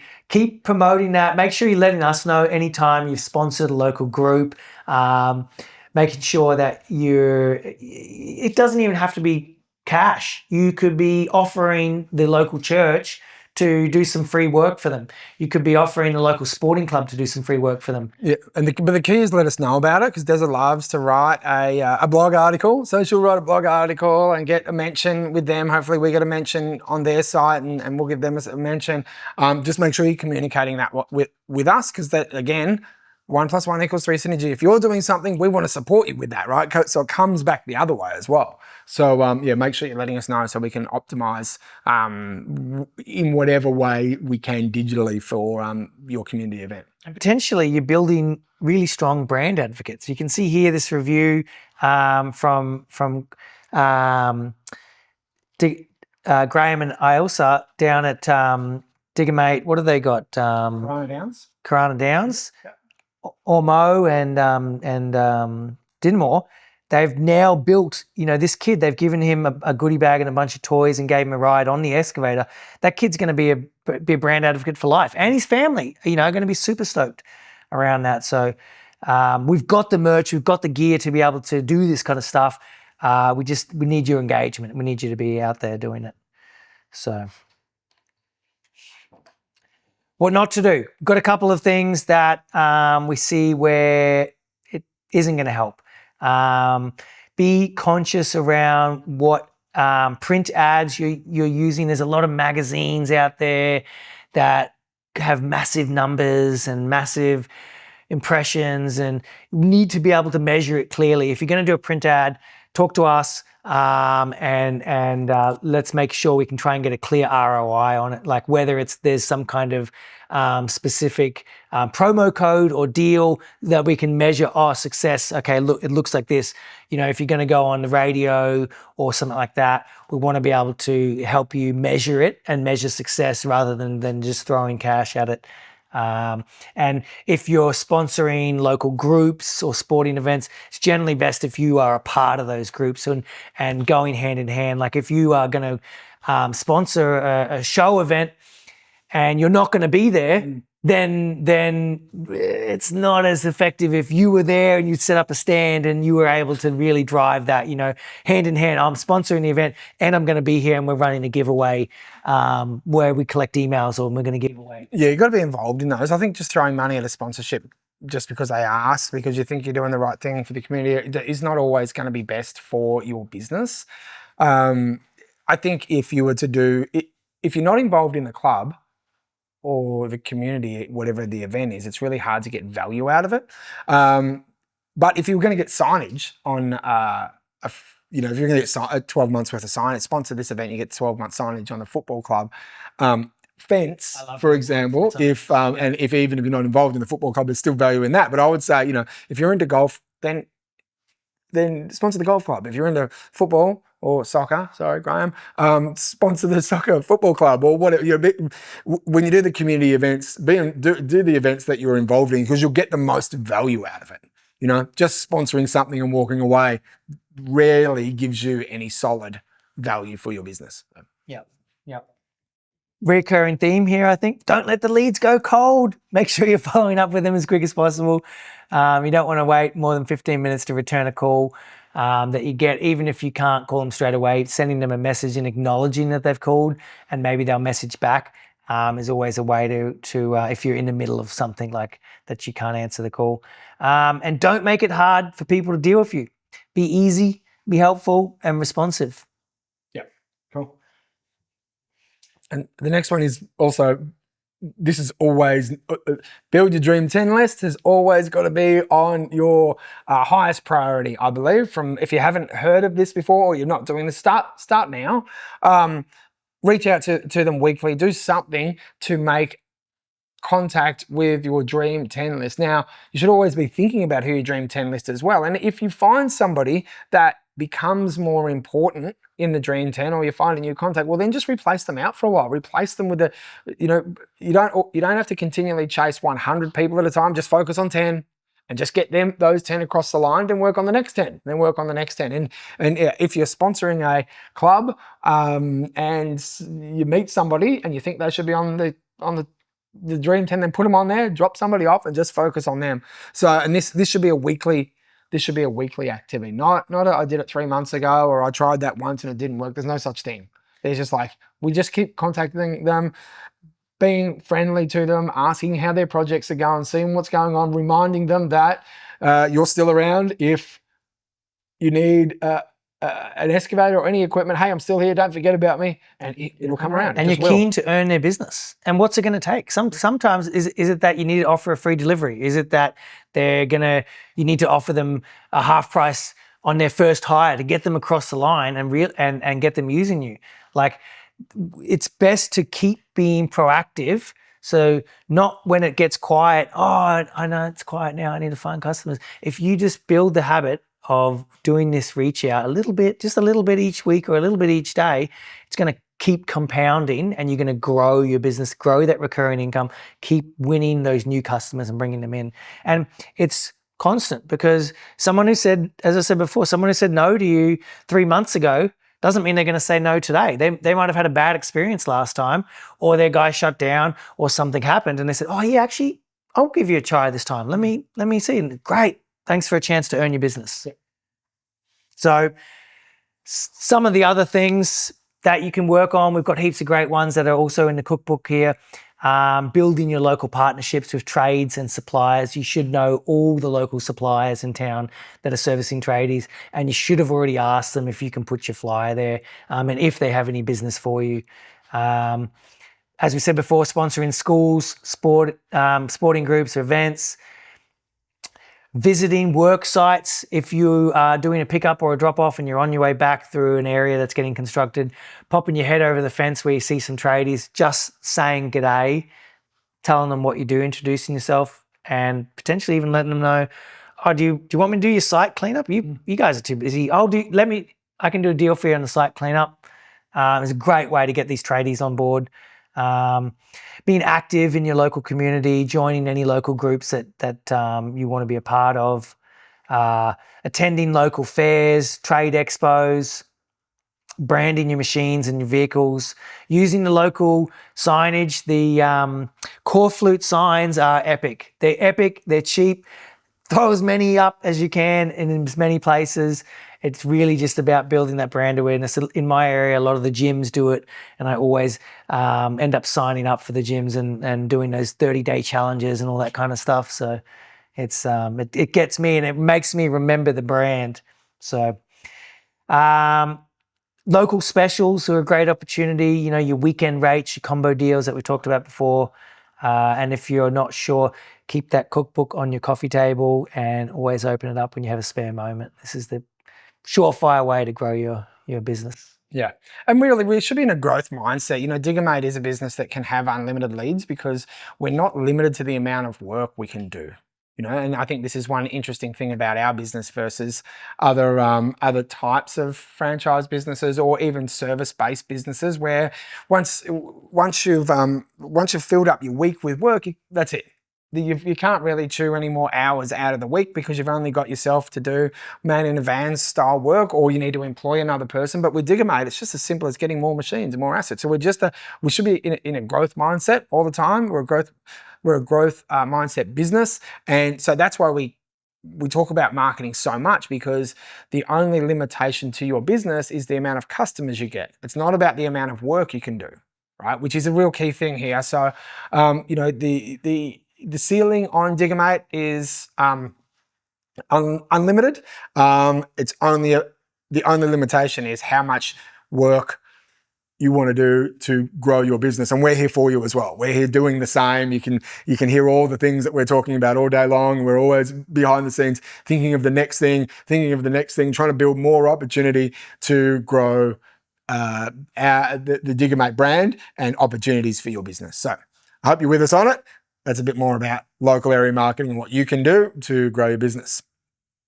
Do you want to break before this bit? Because Tony's got food. Yep, that sounds like a good idea. Then we'll do AI and then we're straight to the end, I reckon, at the next one. Yeah, and the next couple are pretty deep. Yeah.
The next section will be the most interesting, I think, out of everything we're going to talk about. And this is the stuff that is just really happening in the back end at the minute. And Josh has been working super hard at updating lots of things based on this myth that AI is going to become important. So we're going to talk about AI optimizations, what's happening here at Diggermate for it. There's been a mega amount of work, and then that's going to lead us into our SEO partnership, which is our organic traffic. It's the traffic that Josh has really been trying to work on to bring more traffic in for free, stay in front of AI, ensure that we're not just focused on Google, that any of these new chat channels or any of the new AI channels, when advertising comes about or when the AIs are crawling the website, we're still staying current and staying in front of. So, this is going to be stuff that you'll probably, Josh has been talking about working on schema and pages and things for the last month or so, and I still don't know what he's talking about. So good luck. Hope you understand as well. So there you go, Josh. Cool. Yeah. So like, as we all know, there's heaps of changes happening in the industry with around AI and the use of large language models like GPT, Claude, Grok, Gemini, to search for information and get answers.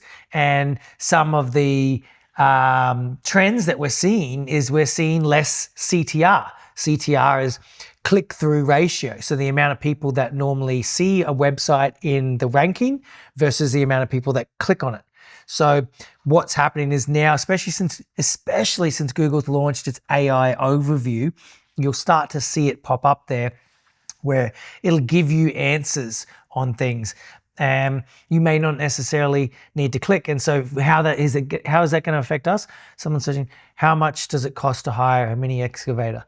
So instead of clicking through on a website and getting a quote, now they're going to get a couple of answers straight away, and the AI is going to do the research for them.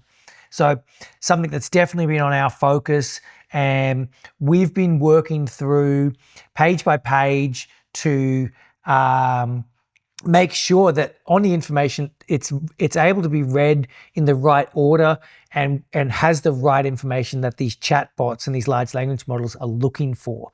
So that's part of that's called schema and metadata, and just it's information on the back end, and it's also adding in more data than we had before. So I'll go into a little bit about what we've been doing, and some of this it's related to the SEO work that we're doing with Neil Patel, and there's an overlap on it there. But one of the most recent rollouts that we've done, and we just finished it last week actually, is we've now added FAQ, frequently asked questions, schema to every single local landing page. We've personalized it to every single location.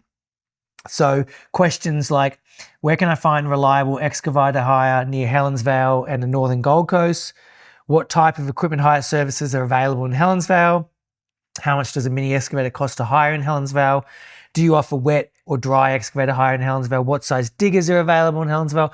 All related to that one area. So we've had to go through and create a series of these 10 questions 82 times with 82 different answers, with 300 different suburb lists in there, so that when the AI is scanning the website trying to get answers for questions, we've got the hyper-specific answer to them. Because if we were just doing generic, which is what the old best practice was, you start to get answers. But as this thing starts to want more information and be more accurate with it all, we need to really be feeding it hyper-specific, hyper-personalized information.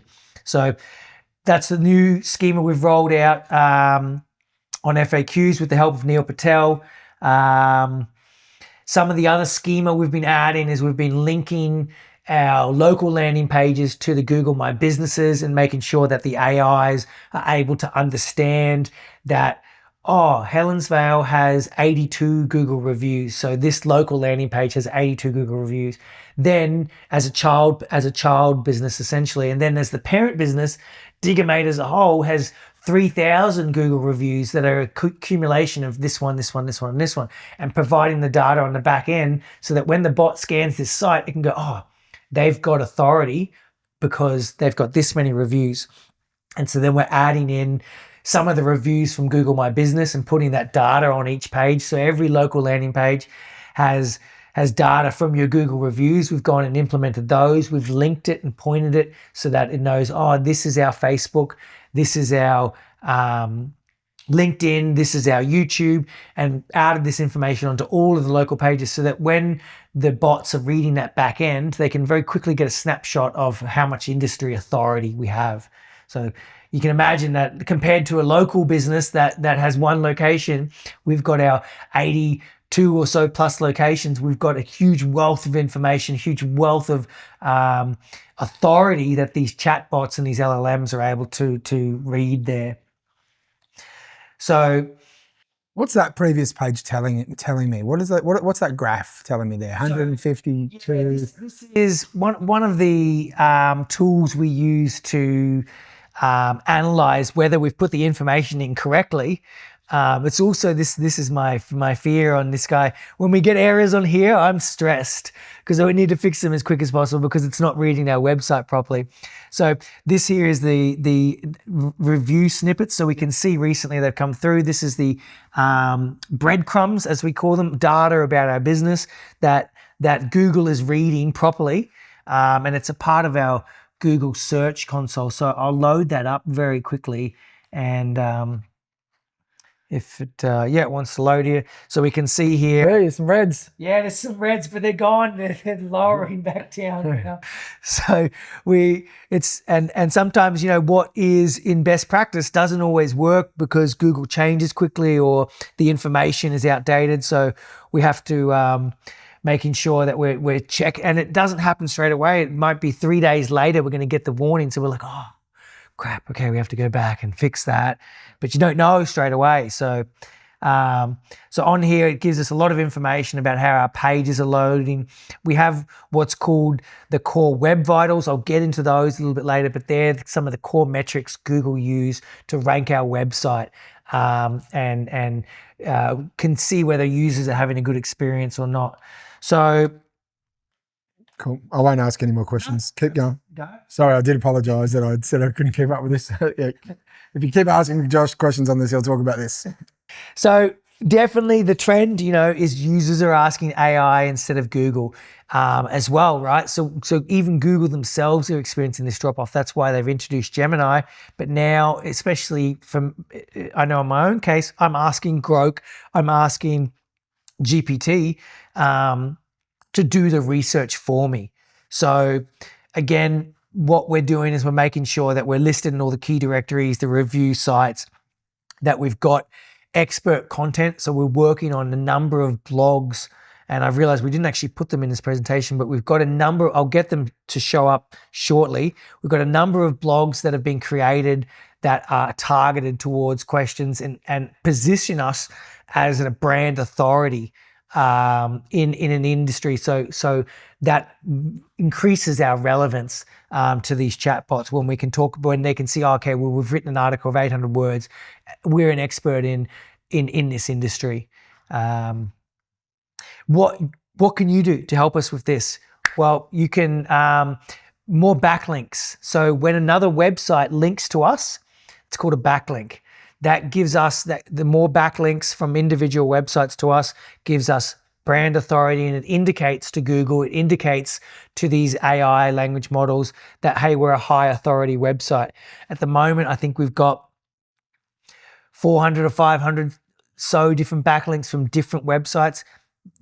We're on a mission to try and get as many of those as possible. And that's a big part of where our expenses are going with our SEO. We have to essentially buy these backlinks and pay media companies to list us on their website as authorities and sponsor certain industry authorities. There's some industry authority groups that we've had to pay subscriptions of $1,000 a year or $2,000 a year just to be on their directory, but we need that backlink so that we can indicate to Google that we're a high authority business.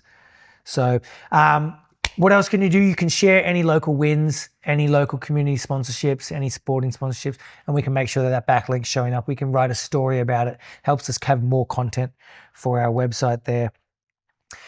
You guys may or may not have noticed we had some issues with the website in the last 6 months. We're kind of hitting the limitations of the host we were with.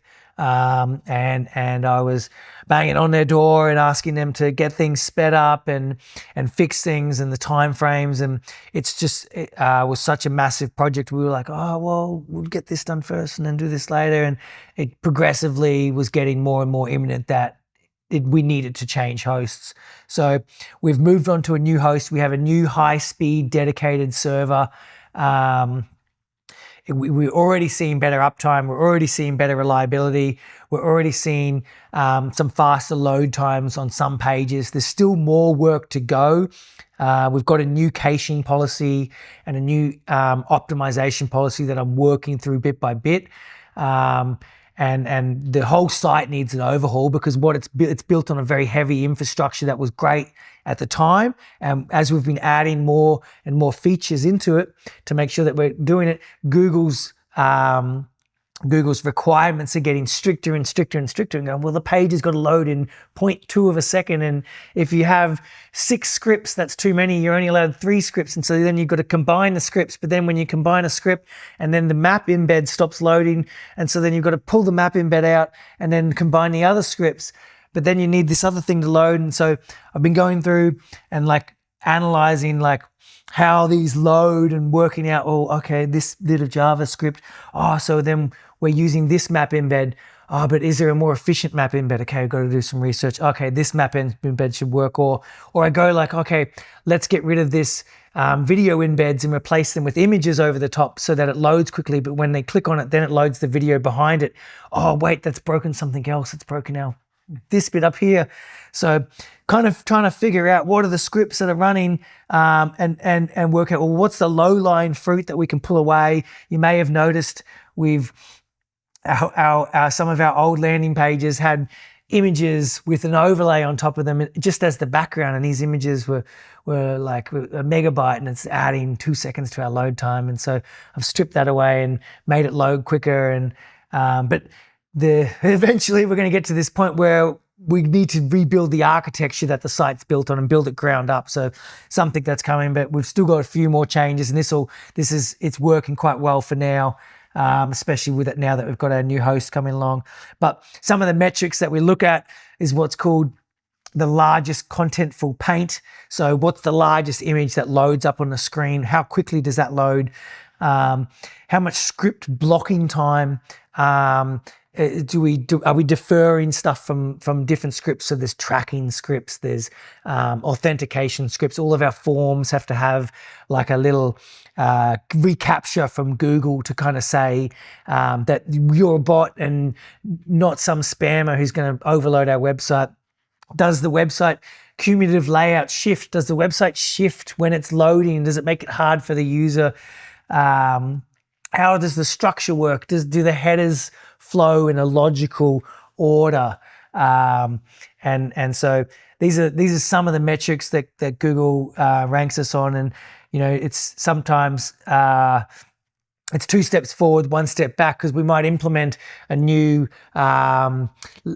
piece of technology in there, but then we have to remove. It'll take us a little bit longer to load. So then I've got to find somewhere else where we can find some efficiencies to try and get us there.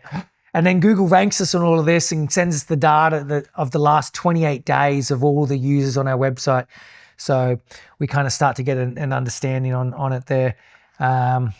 And the more locations we have and the more traffic we have and the developments with AI and where you want to position us makes the task here for Diggermate much more complex than any other business. Yeah. Right. So so everything that you're talking about is all critical to ensure that every page for every location is optimized properly and is ready for AI. Yeah. Because we're not just going after the category level, Digger Hire. We want Digger Hire in Ballina. We want Digger Hire in Dinmore. We want Digger Hire in Helensvale. We want all those. So we've got to create content and make sure that each kind of page is optimized for it, based on it. So working through it. We've had a number of changes already. There's more to go.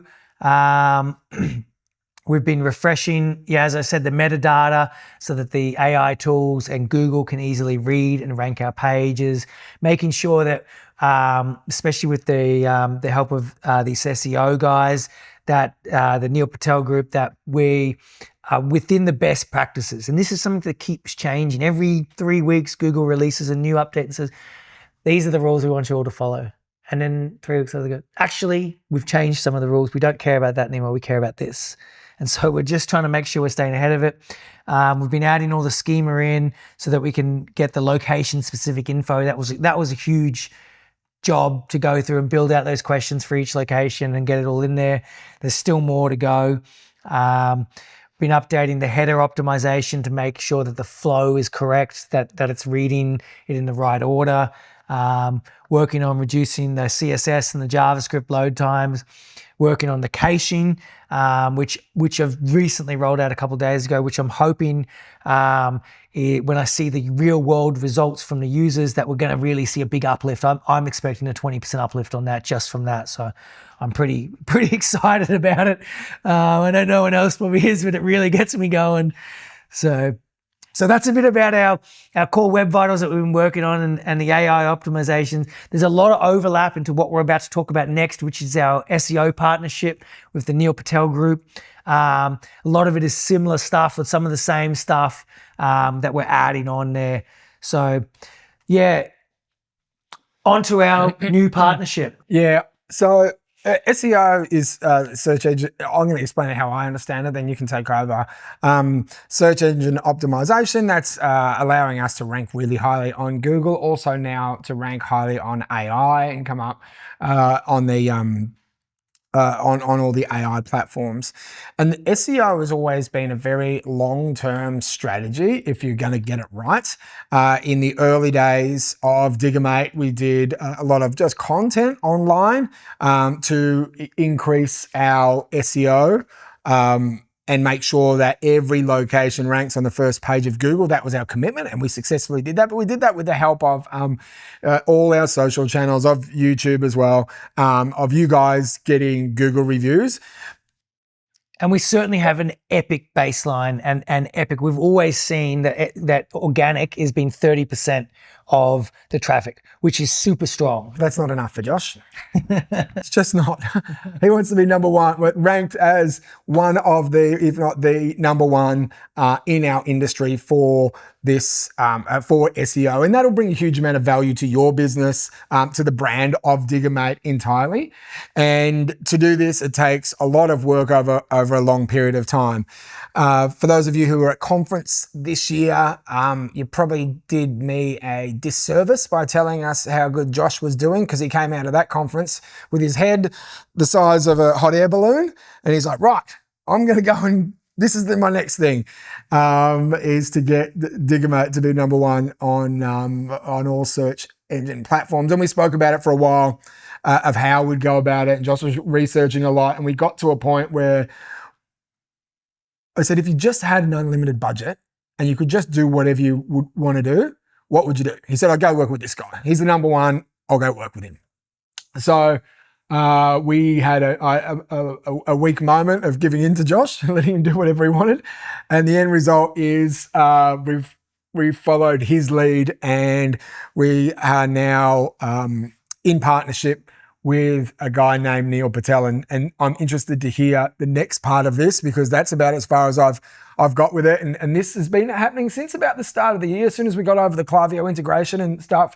April. About April, yeah. So give us your version of, maybe this was true what I just said, maybe part of it was more. No. Well, literally, I was looking for funding. I was like, look, this isn't going to be cheap, and we're not going to be able to show results straight away. So I was figuring out, how am I going to pitch this to all you guys, the franchisees, to help fund this? I was like, look, you guys pay for ads, you pay for this. I needed to be spending, this at least 50 grand a year building on SEO, getting us more backlinks, getting us tweaks on the website.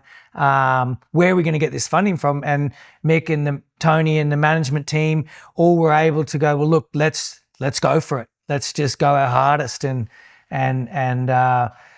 see where we can get to with it, because certainly it's very hard to justify the slow growth that SEO is, but 6 months from now, we're able to, even we've only been in 4 or 5 months, we're able to start to see it's moving the needle. And I'll show you. So before I go into those stats, I just talk a little bit about the Neil Patel. Yeah, what's his deal? He looks like a bit of a data guy. You'd get on with him well? Yeah. We'd go some deep chats. If you have ever researched SEO, I have no doubt you will have come across Neil Patel's website because he ranks #1 for SEO in the world. And he really knows his stuff. And he's got a whole team and agency behind him that are working on this and staying on the absolute forefront of what is cutting edge on SEO. And so we've engaged them. We're investing $52,000 into it. A lot of the bits that they're helping with and that they're working on is they have a network of media groups and websites that they're able to create articles for. They have copywriters who are able to do the research as to analyze all of the keywords that we're ranking for, analyze all of the ones that we're close for, like what's the low-lying fruit, what are the keywords where we're on the second page of Google, and then look at the competition and go, well, what do we need to get in front of that competition, and then start to analyze it and put that in an order where, okay, these are the ones where if we get some backlinks around these keywords, if we add some more information onto this page, if we add some metadata here, if we direct internal traffic to this page and start to just show Google, oh, this page is actually higher value than what we've previously been giving it, is our menu structure pushing it toward there. Oh, Google goes, oh, boom. And so we start to see those increases. What we showed you before, we rank #1 for Google on, I think I've got it actually here on the next slide. We've got 296 keywords in the top 10 of Google. I believe, I should have put the data in there for how many are in the top 20. I think it's actually 600.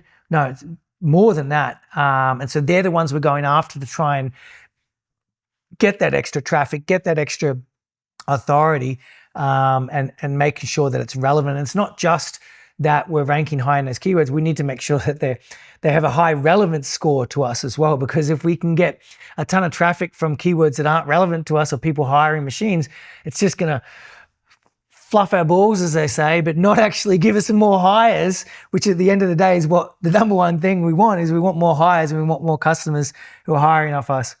But you can start to see the shift here that every month it used to be 33, 33, 33.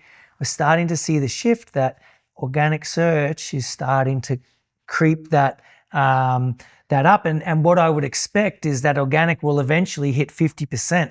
And we're increasing the pie overall. So we'll be getting more traffic overall. And really, it's just going to solidify us in the market. So we already do an amazing job. When we were talking to a new franchisee today in Merrimack, and we just turned their location on, and he's like, oh, we're not open yet, but I've had 2 calls already. How do I book them in? And we're like, well, okay, cool. We'll get that going. But that's just shows that, you know, when we start to turn these locations on, because our website already has such a huge brand authority, we're getting that traffic, and this is only going to help increase us and make it harder for those new competitors who's going to pop up from time to time to crack in. Because if we're locking in on Google, if we're locking in search result #1 is your local landing page, search result #2 is one of our national landing pages, and search result #3 is one of our category pages, you know, that's pretty dominating. So that's really where the goal is for this, where I want us to land. So if we have a look at some of this is just the last 6 months of data. And so this is traditionally the quietest time in our Diggermate year of sales. We always see that the start of the year, January to June, is quieter, and it always ends up being a bit of a slope. We've been analysing the data. It always ends up being a bit of a slope from the beginning of the year to the end of the year. And if we look at the last 6 months, so from January to June, and then we compare it to the busy time last year from July to December, we've actually already had increases on that time. Now, this is just organic data here. So we've increased the total clicks from 46,000 to 49,000. And we've increased impressions from 1.4 million to 2 million. So already we're seeing that shift. So I can't wait to see what we're going to get for the busy period and what those increases on our website traffic are going to look like. And you can see the average position. So if they take every single keyword that we're ranking for in Google, even the ones that are on page 100,000 or whatever, and we can see that we've moved from 25.9 to 23.1. So that is absolutely epic for our keywords there. So that's a bit about the SEO. So about what we've been doing with them. Every month we catch up. We're analyzing the website. We're looking at the technical data. We're looking at how the pages are loading. We're tracking our rankings. We're adding more backlinks in there. We're looking at the internal structure. This is all with the help of the Neil Patel Group, who are the guys who are on the cutting edge of what is needed from SEO. We're looking at our site structure, our menu structure, and really just aiming to drive more growth through that organic channel. Very cool. I got no idea what you just said. All of it. No, it's. I can see how excited you get. I'm just going to trust you that it's on its way. And I can see from the stats that it's looking good. But all SEO is a long-term play, right? So we're committed to this guy for the next 12 months. Let's see what happens over the next 12 months. So for us, on the ground, it just means more traffic or more phone calls or more leads that we don't actually have to pay for. We don't pay. It's not a pay-per-click sort of situation. It's just organic traffic and leads and people. So that obviously brings more value to your business as well, because you're ranking higher. Yeah. And it's just one of the omni-channel marketing channels that we work on, right? We do email, we do SMS, we do Google, we do Facebook, we do, we're starting with doing testing Bing, like I said before, we're looking at testing Spotify. This is just one channel amongst many, right? And they say that a customer nowadays, it's the stat is actually moved. They say that a customer needs 9 to 11 touch points to kind of make their mind up about something. So they kind of have to see the Facebook ad, and then they see the core food sign, and then when they Google it, the AI answer says Diggermate, and then they go, oh, ready to book, and then there's a Diggermate ad on Google. Oh, okay, I'm ready to book. Yeah. So the more of these touch points that we're able to show them our content and have that brand awareness, the more hires you're going to get, the more phone calls you're going to get, and the more it's just really going to strengthen our business as a whole. So that's SEO, what we've been doing, and the website and the hosting.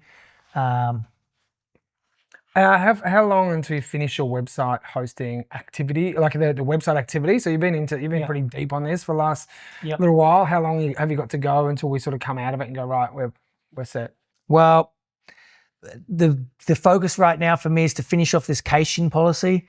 So caching and optimization policy, we've still got a few more changes to go on that, and then we need to do the ground up rebuild, whether that's going to happen this year or whether that's a next year task. I'm not 100% sure. I need to look at what other priorities we've got on. But for the franchisees, there's not going to be any initial change to the look of the website until you do the ground up.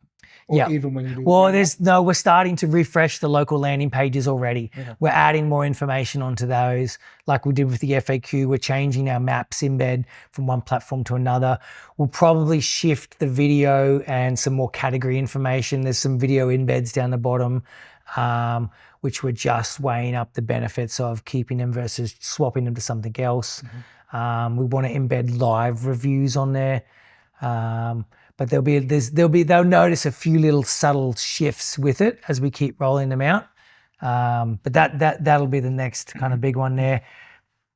Cool. All right. We'll wrap that up and move to the next section, which is the voice AI agents. And this has come up a couple of times between Josh and I, most recently, just like last week, because on social media, the ads are starting to become really relevant for trade businesses to use a voice AI, which means that an AI can be set up for your business to answer the phone for you and take a message or place a booking or whatever it is. So the technology is getting there. We're looking at it would be great for Diggermate, because one of the requirements, there's not many barriers to entry for Diggermate, but one of the barriers to entry is you've got to make sure you answer your phone. If we had an AI agent that could answer the phone in the correct tone and with the correct information and then place the booking, then that would be a huge win. So Josh, amongst other things, has been looking at it and testing it and determining whether the technology is ready for us yet or not. What are you jumping into on? Well, yeah, I've got one that it's for Rockmate, that we've been testing, and basically feeding it data. So the bottom line, I don't know if we need to dive too deep into it. The bottom line is we are testing it and it is not super fluent, and I think we're at this point we'll probably turn off more tradies than we would benefit them. Yeah. And ideally the goal here would be to have a voice agent that can actually take the booking from a phone call all the way through to booking into our system. So the AI technology would need to link up with our booking system for it to be really valuable. Yeah. And I think for our customers, speaking to an AI is going to be a negative. They're not going to enjoy it. Just thinking about it now, but the text service is actually might be quite viable with this same technology. It's the same but it's just not going to turn into a voice. If we can text back and forth in a conversational, in a human-like manner, probably won't be as relevant that they're talking to an AI. They'll be okay with it, just as long as we can link it to our booking system and they'll be able to book in. Although there's still a lot, we're connecting systems, we're connecting SMS platforms, we're connecting large language models, we're connecting the booking platform, and then we need to make sure that we're authenticating the information so that someone else can't come in and access someone else's booking. And then are they going to sign the waiver properly, or are we going to indemnify ourselves? Or there's a bit to get there to go. But I've been playing with them and they're pretty cool, but just for us, not there yet. Yeah. It's on our radar though. I think it'll be cool when we get there. And we've had quite a few discussions over the years about the text modeling, the voice modeling. So I just thought it'd be worth today, given that we're talking all about marketing, just to flag that it's on our radar. We haven't missed it. We just don't think it's ready for us yet. But when Josh clears his plate of a couple of things and he can focus on it more, then, I would say within 6 months or something like that, we're going to be looking more serious. It's evolving so quickly. It's evolving so quickly and it's, linking in, especially the bigger, slower guys, like Google are starting to even release their own conversational versions, which will be much easier for us to integrate. Cool. So, all right. Google reviews. For those of you who don't know about Google reviews, what rock have you been under? Google reviews is the one thing that you can do to influence your Google ranking, your cost per conversion, your quality score. And it is something that every Diggermate business owner should have at least. Go to the next slide. At least, where's our line? 60, 80, 28 of 82 locations are above 50. Yeah. It's not enough. We need everyone there. It's not that hard. And we've built the automations to help with this, right? They get the email, they get the SMS. Every booking, they're going to get an email with the link. We've optimized the link now. There's only one click. You click on it, go straight to it. So whatever you need to do to get those reviews, whether it's incentivizing the customer, whether it's asking family and friends just to rank you of being a good bloke or a girl, we really need to you need to be focusing on it, because it's more important now than ever, because it's an indicator to these AI models as well, and they're going to use those. They're going to rank it when they want to give advice. They're going to look at the Google reviews from each business and go, who has the highest amount of reviews? Oh, okay, this one. Okay, I'm going to put him as my preferred option. So it's the number one thing you can do to boost your organic listings, to make sure that you're going to rank in those local AIs. It builds trust.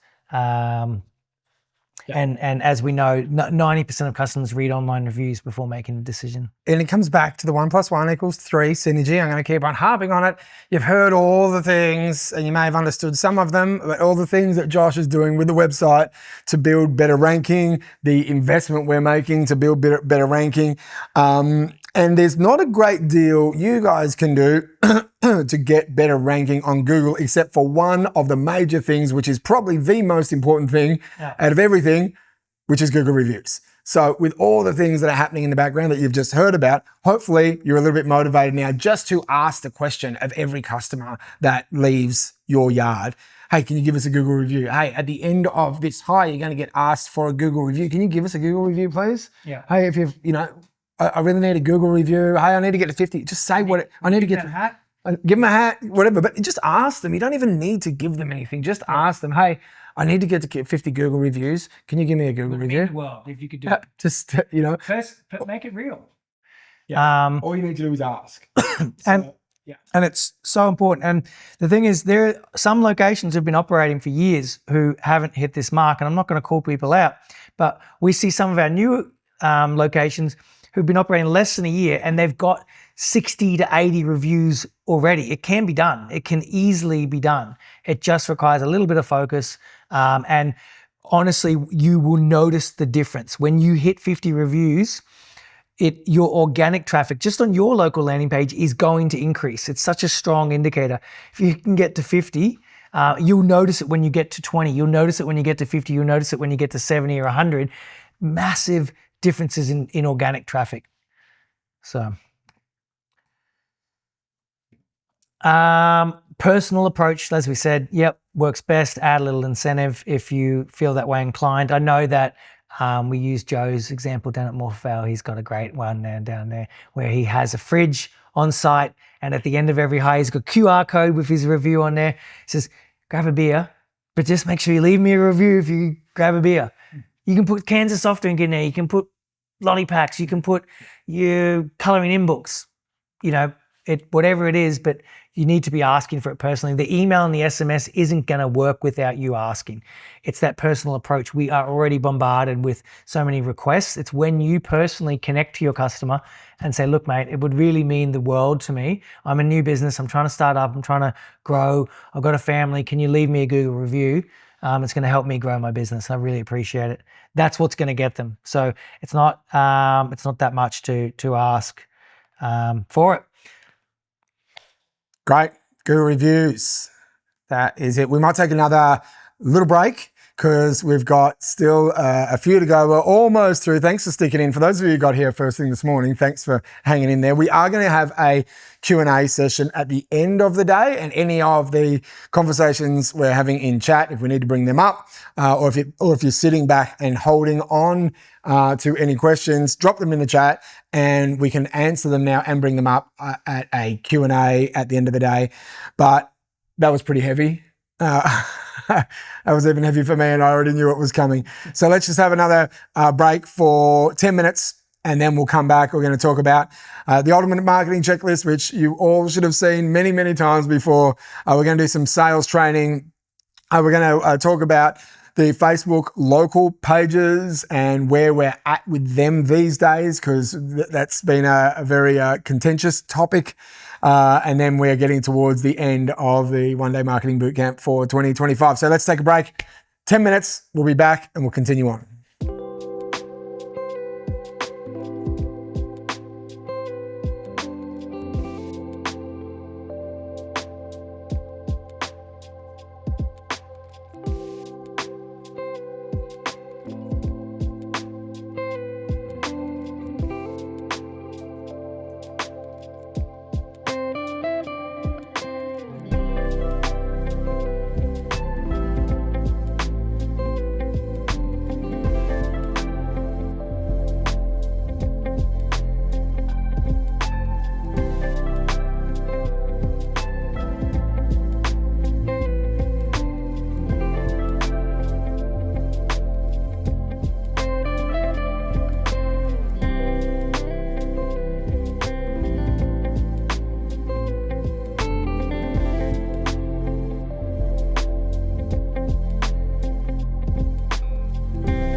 All right, thanks for joining us again. This is the final session. For those of you who have been a part of this event for the last couple of years, you know the last section I sort of tend to blast through. So we're going to do the same as well, but that's going to allow us some time for Q&A at the end. So if you've got any questions, have them ready. We'll go live for the Q&A.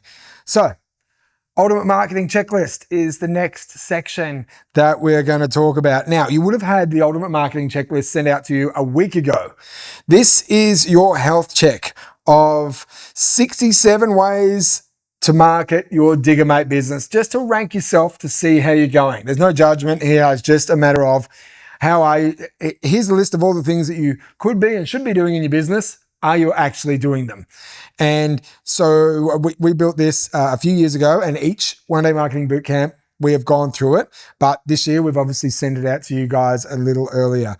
So I would like to see now in the chat from each of you who actually completed this year, what is your health score? What does it look like? If you can write that in the chat for us right now as we open this up and have a quick browse through, that would be great. So if you haven't seen the Ultimate Marketing Checklist, this is what it looks like. It's pretty simple for you to just jump in. Actually, it's on your screen, isn't it? Zoom in just a touch.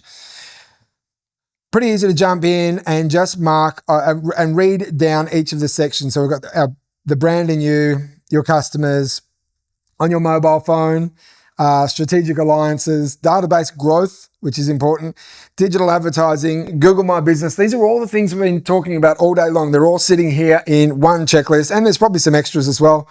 Social involvement, branding, the community, promotional items, e-marketing, wet hire services, your help desk, and planning your success. So you can go in there and tick off whether you are completely competent at it, you're just okay at it, or you are not actually doing it at all. And down the bottom here, you can see the calculation to determine as a percentage how well you are doing with the Ultimate Marketing Checklist here at Diggermate. And we've had some really, really great results from this over the years. Some of our earlier franchisees really love this and really refer back to it quite a lot. And it really just gives you a good idea of how well you are performing. Now, I rank Josh and his team on how they're doing based on their dashboards and their support. But this is a way that you can rank yourself. Now, if you don't want to tell us what your score is, then that's okay as well. But be honest with yourself and just find room for improvement in your business. And as I mentioned earlier today, that Diggermate is a business that should be focused on with a growth mindset. There is unlimited potential in this business, so there should be unlimited leads. It's not like we're going to have too much work for the week or the fortnight or the month. We just need to get more machines. And if we don't have the machines, you cross hire them, right? From a dry hire perspective, there is no ceiling on this business. So the Ultimate Marketing Checklist here helps you drive your business forward, and you should really be focused on driving your business forward every chance you get, because that's what we're here for. That's what we're doing in the background. So that's what we hope that you guys are doing as well. So we'll make some comments here along the way in the chat. If you have any questions about the Ultimate Marketing Checklist, we can go through it with you during the Q&A session. But otherwise, you have this on your email. You can either print it out or you can just do it digitally if you like. And it's a good thing to do annually.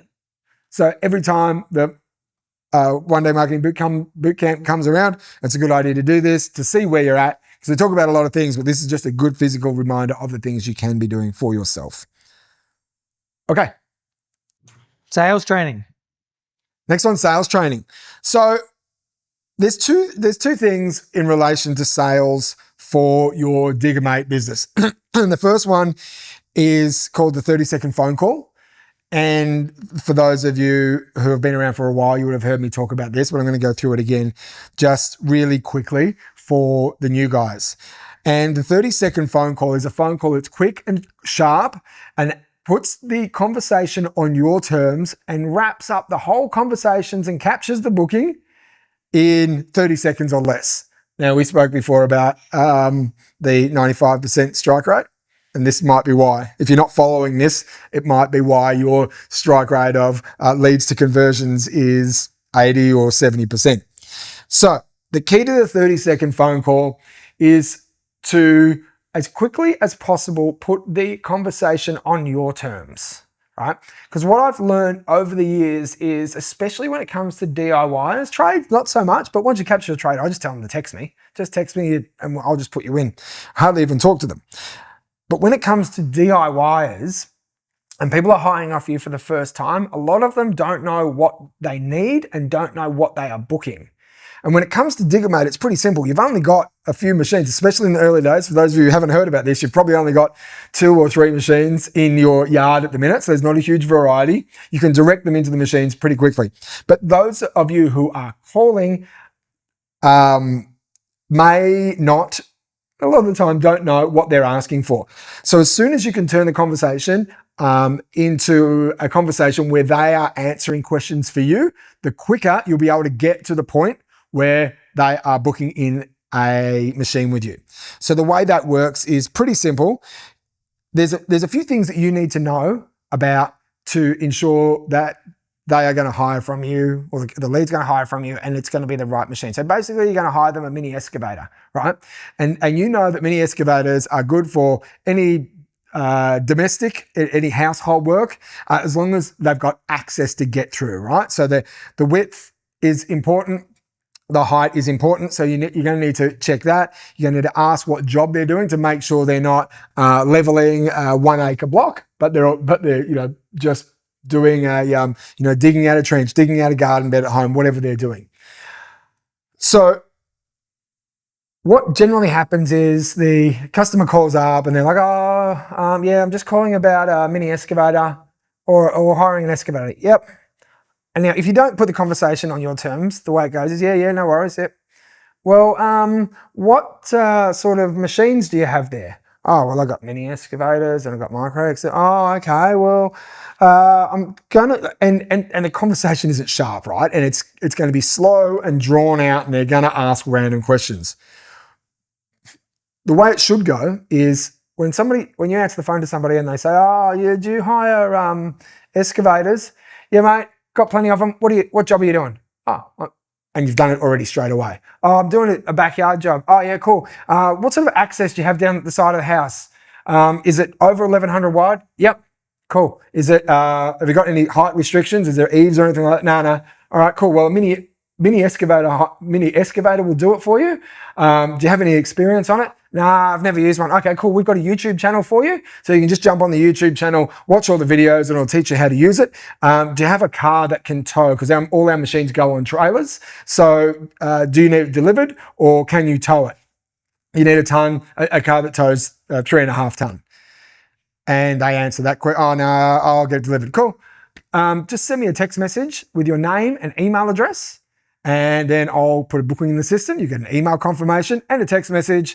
And once you get that email confirmation, you can sign the digital waiver. You just need your license and your credit card there. In the morning, we'll do the payment in the morning. Anything else I can teach you, I'll be there about 7:30 in the morning or whatever time suits you.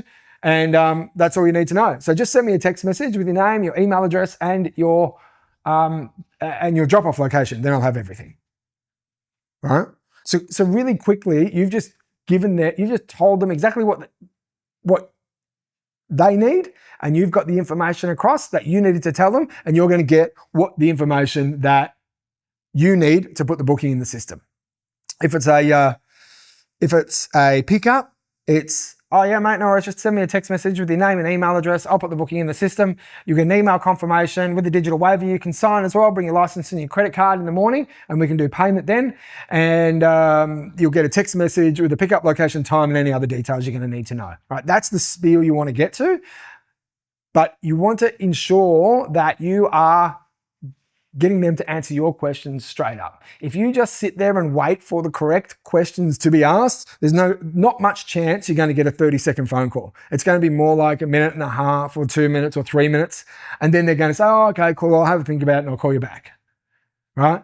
And if anybody ever says that to me, oh, I'll call you back. No, mate, don't call me back. Just send me a text message. All right, well, if you haven't decided right now that you want the machine, don't call me back. Just send me a text message because I'm going to need a text message anyway. If you call me at the end of the call, I'm going to ask you for a text message. So when you're ready, just send me a text message with your name, email address, and what day you want it. And I'll put you a book in the system for you. You get an email confirmation and a text message with a pickup location, time, and any other details you're going to need to know. The booking confirmation has a digital waiver. You can sign it and bring your license and credit card in the morning. We'll sort it all out.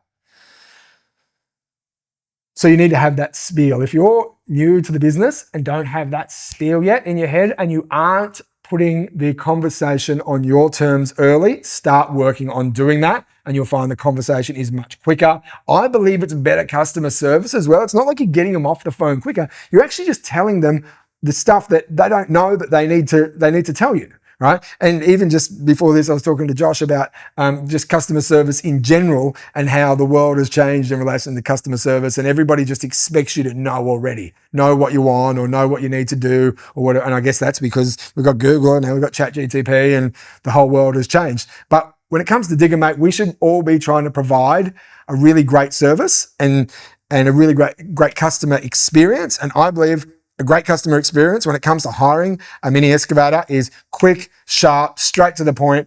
Get them in, get them off the phone, and let them get on with doing what they're doing because they've got more important things to do than booking an excavator that they don't know how to book, right? Alternatively, if you wanted to tell them to book online, you can do that as well, but tell them the information first and say, hey, I can't book it at the minute. Or instead of saying, send me a text message, just say, hey, we've got an online booking platform. You can go online, diggermate.com/Bendigo, whatever your location is, and you can book it. You can book the machine there. The prices, the availability and specs are all online, so you can book it online. I mean, it's up to you how you want to do that, whether you want to direct people to the website or send them a text or get them to send you a text message. I personally, because I've got the details, I can save their phone number in the phone, and it's a really nice, clean, easy experience. So that's a 30-second phone call. The next one is the 3-minute turnaround in the yard. Same experience again. Get them in and get them out as quick as possible. It's not being rude. It's just providing good customer service. And I think if we all do this around the country the same way with the same experience, then it doesn't matter whether a customer goes to location A or location B, they're getting the same experience, same as McDonald's, right? It's just a system. So in the morning, you should have all your machines set up and ready to go. They should be greased. They should have the pre-start done. They should be fueled up. You should know whether they're going to need an auger for the day or whatever. Now, our pickup time is 6:30. If that means you have to get there at 6 o'clock and set them all up, that's cool. If you have to get there at 5:30 and set them all up, that's cool. I remember I always used to get on site about 5:45 when I was running my Diggermate business, and I would do 8 or so machines all at 6:30, all like bang, bang, bang, straight up, but I'd have them all set up, all ready to go. Now, when the customer turns up, don't let them get out of the car. Go and greet them. Tell them to stay in their car, turn the car around and reverse them straight up, right? Because if they get out of the car and want to have a chat, it slows everything down. You're probably going to miss your other customer. If you just walk to them and say, oh, mate, don't, just hop back in your car. Oh, no, it's all right. Just jump in your car, turn around and reverse up. You're shortening up the time already. So you reverse them up, hook them up straight away, and then follow on with the process of handover. Now, if the process of handover is first time, you'll need to go through the steps to explain to them how the excavator works, give them the instructions, make sure they're comfortable with the safety precautions of the machine. And we've got plenty of videos on that. You can also tell them to make sure they watch the YouTube video as well. At the if they get in any trouble, you've got a YouTube library with all your references there on how to use the machine. So once they've done that, hook them up, make sure that they, all the same story, make sure that they actually hook their car up themselves, let them wind the jockey wheel down, let them hook up the chains so that then the onus is on them and their responsibility. Certainly check it for them. But a quick 3-minute turnaround is the max time we want to provide customers in the yard, if we can help it. I don't envisage standing around having a chat at all the Diggermate locations around the country is a great idea when we we kick off at 6:30 in the morning and tell everybody to be there 6:30 sharp when we want to get them in and get them out. And I think one of the main keys is ensuring they don't get out of the car. Make sure they hook up straight away, first up. You check the digital waivers signed. You get them all signed up and on their way. So that's the 3-minute turnaround. 30-second phone call is the real key one here, but also work on a 3-minute turnaround. If you can do a 3-minute turnaround, that means when you've got 8 or 10 machines ready to go out in the morning, it wouldn't be half an hour, would it? 3-minute turnaround? 3-minute turnaround? Nah, I wouldn't do. 10 machines I would do in 3 minutes in total. But anyway, I think that's key is really try and provide a service that helps the customer just get in, get what they need and get out as quick as they possibly can. Part of this is the no worries mate attitude that we give them.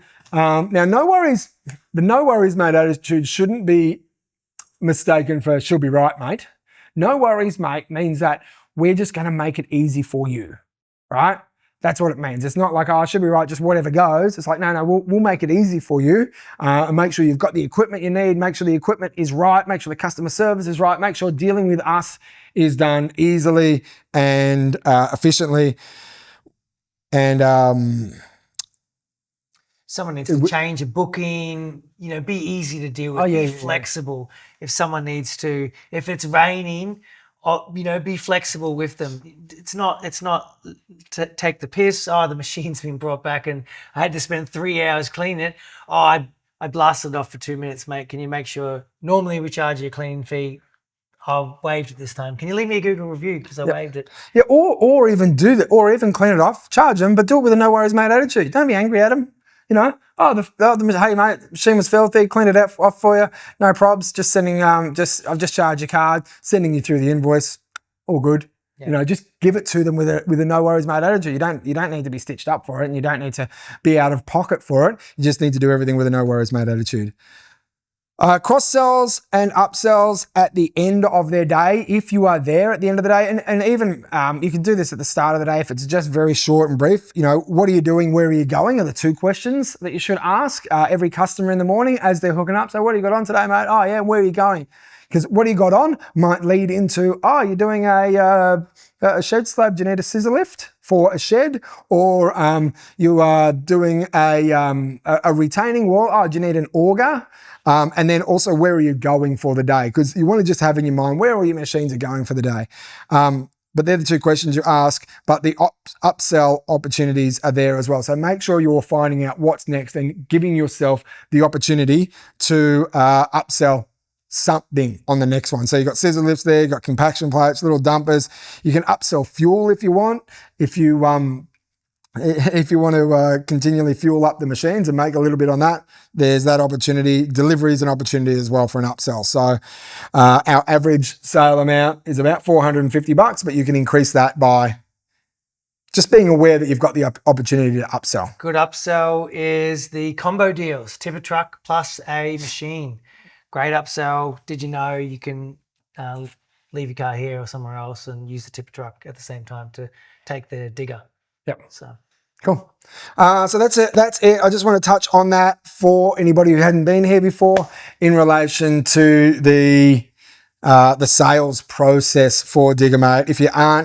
If you are not implementing that stuff that I just spoke about, just start working towards it. Everybody starts to work towards it. We're going to give the customers a unified experience all around the country, and from a national brand perspective, that's important. Storybook series. Now, I launched the storybook a couple of years ago now. We just did a Christmas one actually, and storybook sales or distribution went really well for the first little while, and it's slowed up a lot in the last sort of 6 to 8 months. So everyone's forgetting about our storybooks, but we brought the Diggermate character to life with the help of Nino and Dello, who wrote the stories, and we turned Diggermate into a storybook character. And I just want to tell you the story about this while we're here today to ensure that you understand the intent behind the storybook series. So when I started Diggermate, because I was doing a DIY project. I had a young family and I had moved into a renovator. So the only way to get ahead was to renovate the house myself. So I hired a machine myself and got going. And I saw that repeat several times every weekend. After I started my own Diggermate business, I saw weekend after weekend young families turning up to do DIY projects in their newly purchased house that needs to be renovated. And what I monitored was that there was the hardest part of being a young father or mother, whichever it is. I'm a father. Doing a renovation for a long period of time is, what do you do with the kids? So I came up with the idea of creating an activity book. The activity book, which we've got as well, it's not on here, but the activity book then led into storybooks. Now, the intent of the activity book is to give the kids something to do while their mum and dad is outside working on the digger. And so the whole concept here is that if we can give the kids something to do, and we can make them like Diggermate or enjoy the Diggermate experience, and make them understand that Diggermate's a bit of a hero, and every story here is about Diggermate saving the day or being a hero of the day. If we can achieve that goal, we achieve two purposes. One is we keep the kids entertained, so that takes the pressure off the parents in that day because the kids have got an activity book that they can do. And two, if they can if we can get children indoctrinated into the Diggermate brand and they can understand it and maybe even learn the jingle or colour in a Diggermate character, at the end of the project or at the end of the day or at the end of the weekend, what I monitored was, people who hire machines off us to do a DIY project are really proud of that, and they'll invite their neighbours over, or they'll invite their family members over, their mum or their dad, and they'll talk about, how great they've done and what they're doing and their plans around the yard. But we as Diggermate don't get the opportunity to influence our brand in that moment. But if the kids have done the storybook throughout the day, and maybe they've learnt the jingle because they're part of the activity book. If the kids have done the activity book throughout the day and they've learnt the jingle, maybe they're walking around the house singing the Diggermate jingle, showing the grandparents, their Diggermate cartoon, which has been coloured in, and showing the grandparents or the family or the friends how proud they are of their Diggermate achievement. Because mum and dad have had a Diggermate achievement. They're not going to tell you it's a Diggermate achievement, but they're going to tell you about their earth moving achievement. And the kids are going to tell everybody else that it was Diggermate that helped the parents because they've got a Diggermate book in their hand. Further to that is that we built an emotional connection between Diggermate and the Diggermate brand and the children via their parents. And the way we did that is we made Diggermate the hero of the day, and he saves the day in every book we've got. And so my vision for this is the kids rock up in the morning and pick up the excavator from your Diggermate yard. They're in the back, you hand over, you've got kids, here you go, here's an activity book. They go home. Mum and dad jump on the excavator. They're going back and forth all day out the front. The kids are sitting by the window, colouring in. They're doing their crossword puzzles and they're doing all their bits. They learn about the jingle. They read the storybook. Now, the storybook can be in digital format, or you can actually give them the actual book. And they read that Diggermate is the hero of the day. Oh, yeah, this is exciting. Then they put that down. They're back in the afternoon. They're colouring in their Diggermate, thinking, oh, Diggermate's the hero of the day. I want to be Diggermate. And they look up outside and they see the excavator going back and forth. And they're like, oh, I've got Diggermate in the backyard. He's my hero of the day. But who's actually driving the excavator? It's the mum or the dad. So now the kids thinking, oh, mum and dad are the same as Diggermate. They're my hero. Nice little emotional connection between Diggermate, the child, and the parent who is on the excavator, right? So there's a little emotional connection we built for the Diggermate kids and the customers. But the final piece to this is that I'm really confident in giving this book series and the activity books out to anybody who owns a piece of earth moving equipment. You know, the bloke down the road who's got a combo or whatever. When their kid gets the Diggermate storybook and they start reading that Diggermate is the hero of the day, who are they actually reading about in the kids' eyes? They're actually reading about dad, or if it's mum who operates the excavator, because in their eyes, anybody who drives an excavator or operates an excavator or any piece of machinery is a hero of the day. So it sort of gives us a little bit of a foot in the door with all our competitors as well to get the Diggermate brand in the children's hand. So I think this is a really valuable tool. It's worked really brilliantly well for many years. As I said, it's slowed up a little bit in the last 6 months, but I just wanted to bring some awareness to the intent of this and why we turned Diggermate into a full cartoon character, what the emotional connections are, what the intent is. And I really, really encourage all of you to have 10 or 20 activity books ready to go any weekend that anybody rocks up and there's a kid in the backseat. I'm sure if you've been in business for longer than 6 months, you would have seen it. On weekends, it happens all the time. The kids always turn up with the parents early morning to pick up the machines and hand these out. If there's any cafes or local schools that you can get the books into, then just hand them out, get them in there, get Diggermate. Playgrounds, kids centres. Yeah, I don't think you can hand them out at playgrounds. But, yeah, play centres, right? Yeah.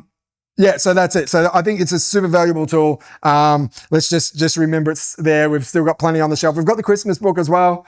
So there's one for Christmas time you can hand out, and yeah, just don't forget it's there. It's an awesome tool and available to you guys. So exploit it. Cool.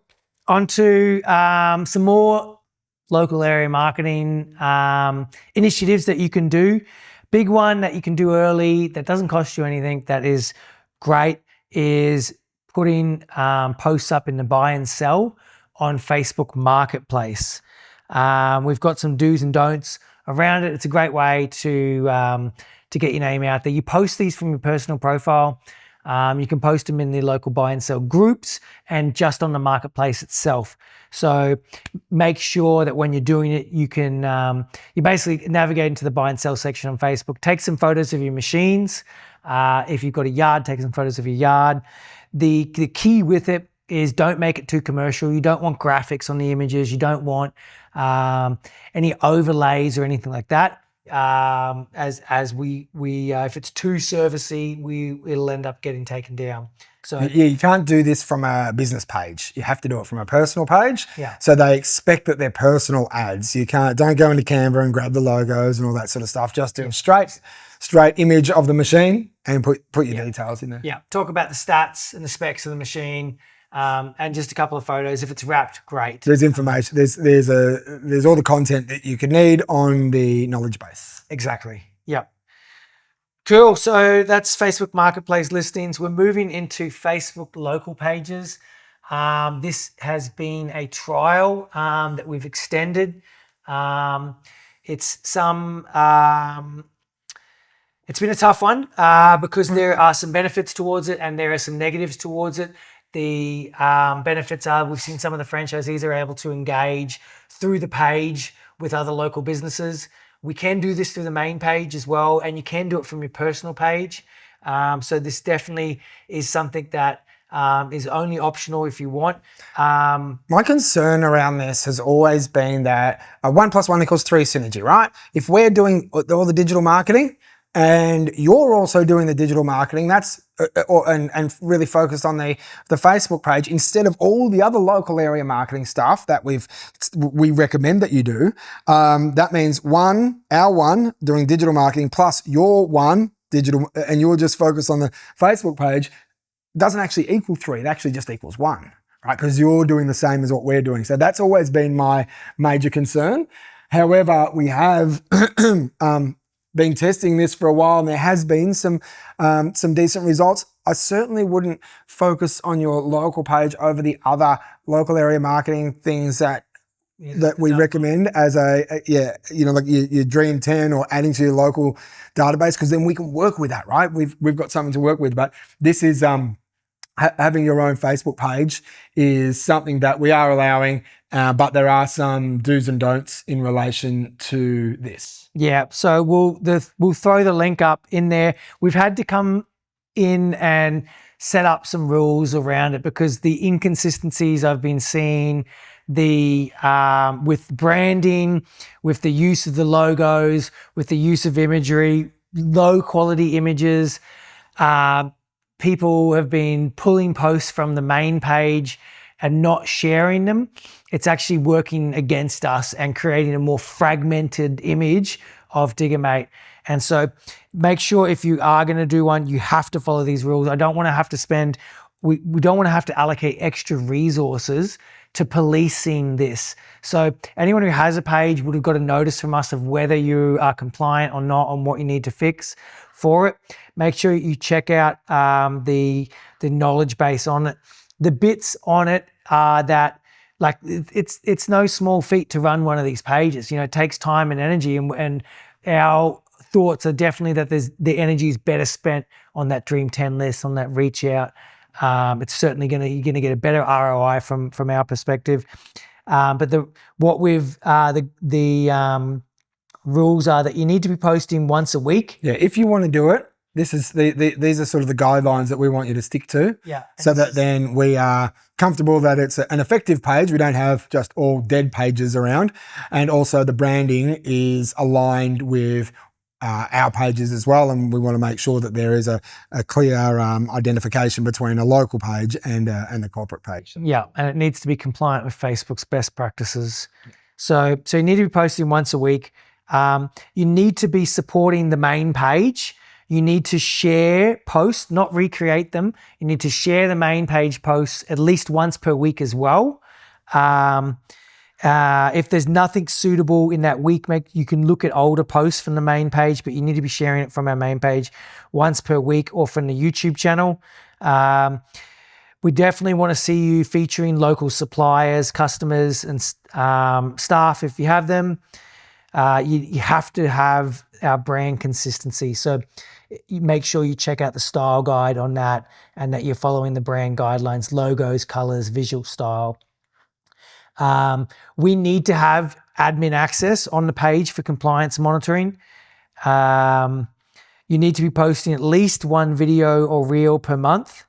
Of your own reel too, not just resharing somebody else's. Like, actually, you know, if you're going to have a page, the idea is you got to create some content for it, right? And it needs to be unique to you in your area. So yeah, I think that's a big one for me. Yep. And then encouraging your followers to subscribe to the YouTube channel and sharing content from that.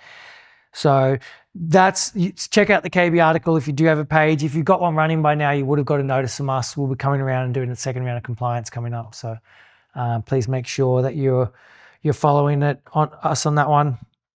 Cool, which is heaps already. Just doing compliance checks on it is still, it's massive. Still plenty. Yeah, and we've, in my eyes, there's other things, better ROI on revenue generating stuff that we can be doing. But we're allowing it. So for now, that's what's happening. We're getting close to the end, and then we're going to do a Q&A. So it looks like we've got plenty of time for Q&A. So we'll come on live from our own desktops and do Q&A. But we just wanted to remind you to save the date for the next major event we have, which is our annual conference, and it's the 10-year anniversary of Diggermate. So that's our theme. It'll be based around everything 10 and 10 years and a decade of surviving to thriving at Diggermate, and it's on October 10 and 11. It's the biggest event of the year, so we want to make sure that you're all booked in. It's at Twin Towns, Tweed Heads, not far from the airport, so flying to the Gold Coast airport, that's only a short taxi or Uber.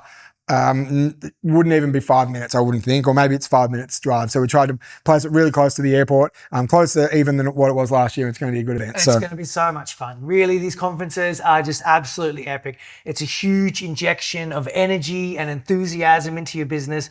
We talk about all these tactics. You're able to share with all of the other franchisees in one spot, all what's working, what's not working, see the trends, not just what we're presenting, but being able to be up close with all of the other franchisees is such a huge benefit. The reviews we get are absolutely unreal, and double it up as a holiday on the Gold Coast, perfect time for it. Yep. So can't wait to see us all. It's the biggest value. I think the biggest value is just hanging out with other franchisees and understanding the challenges that and how they overcome similar challenges that you have. And we talk a lot about that while we're there. So make sure you're there.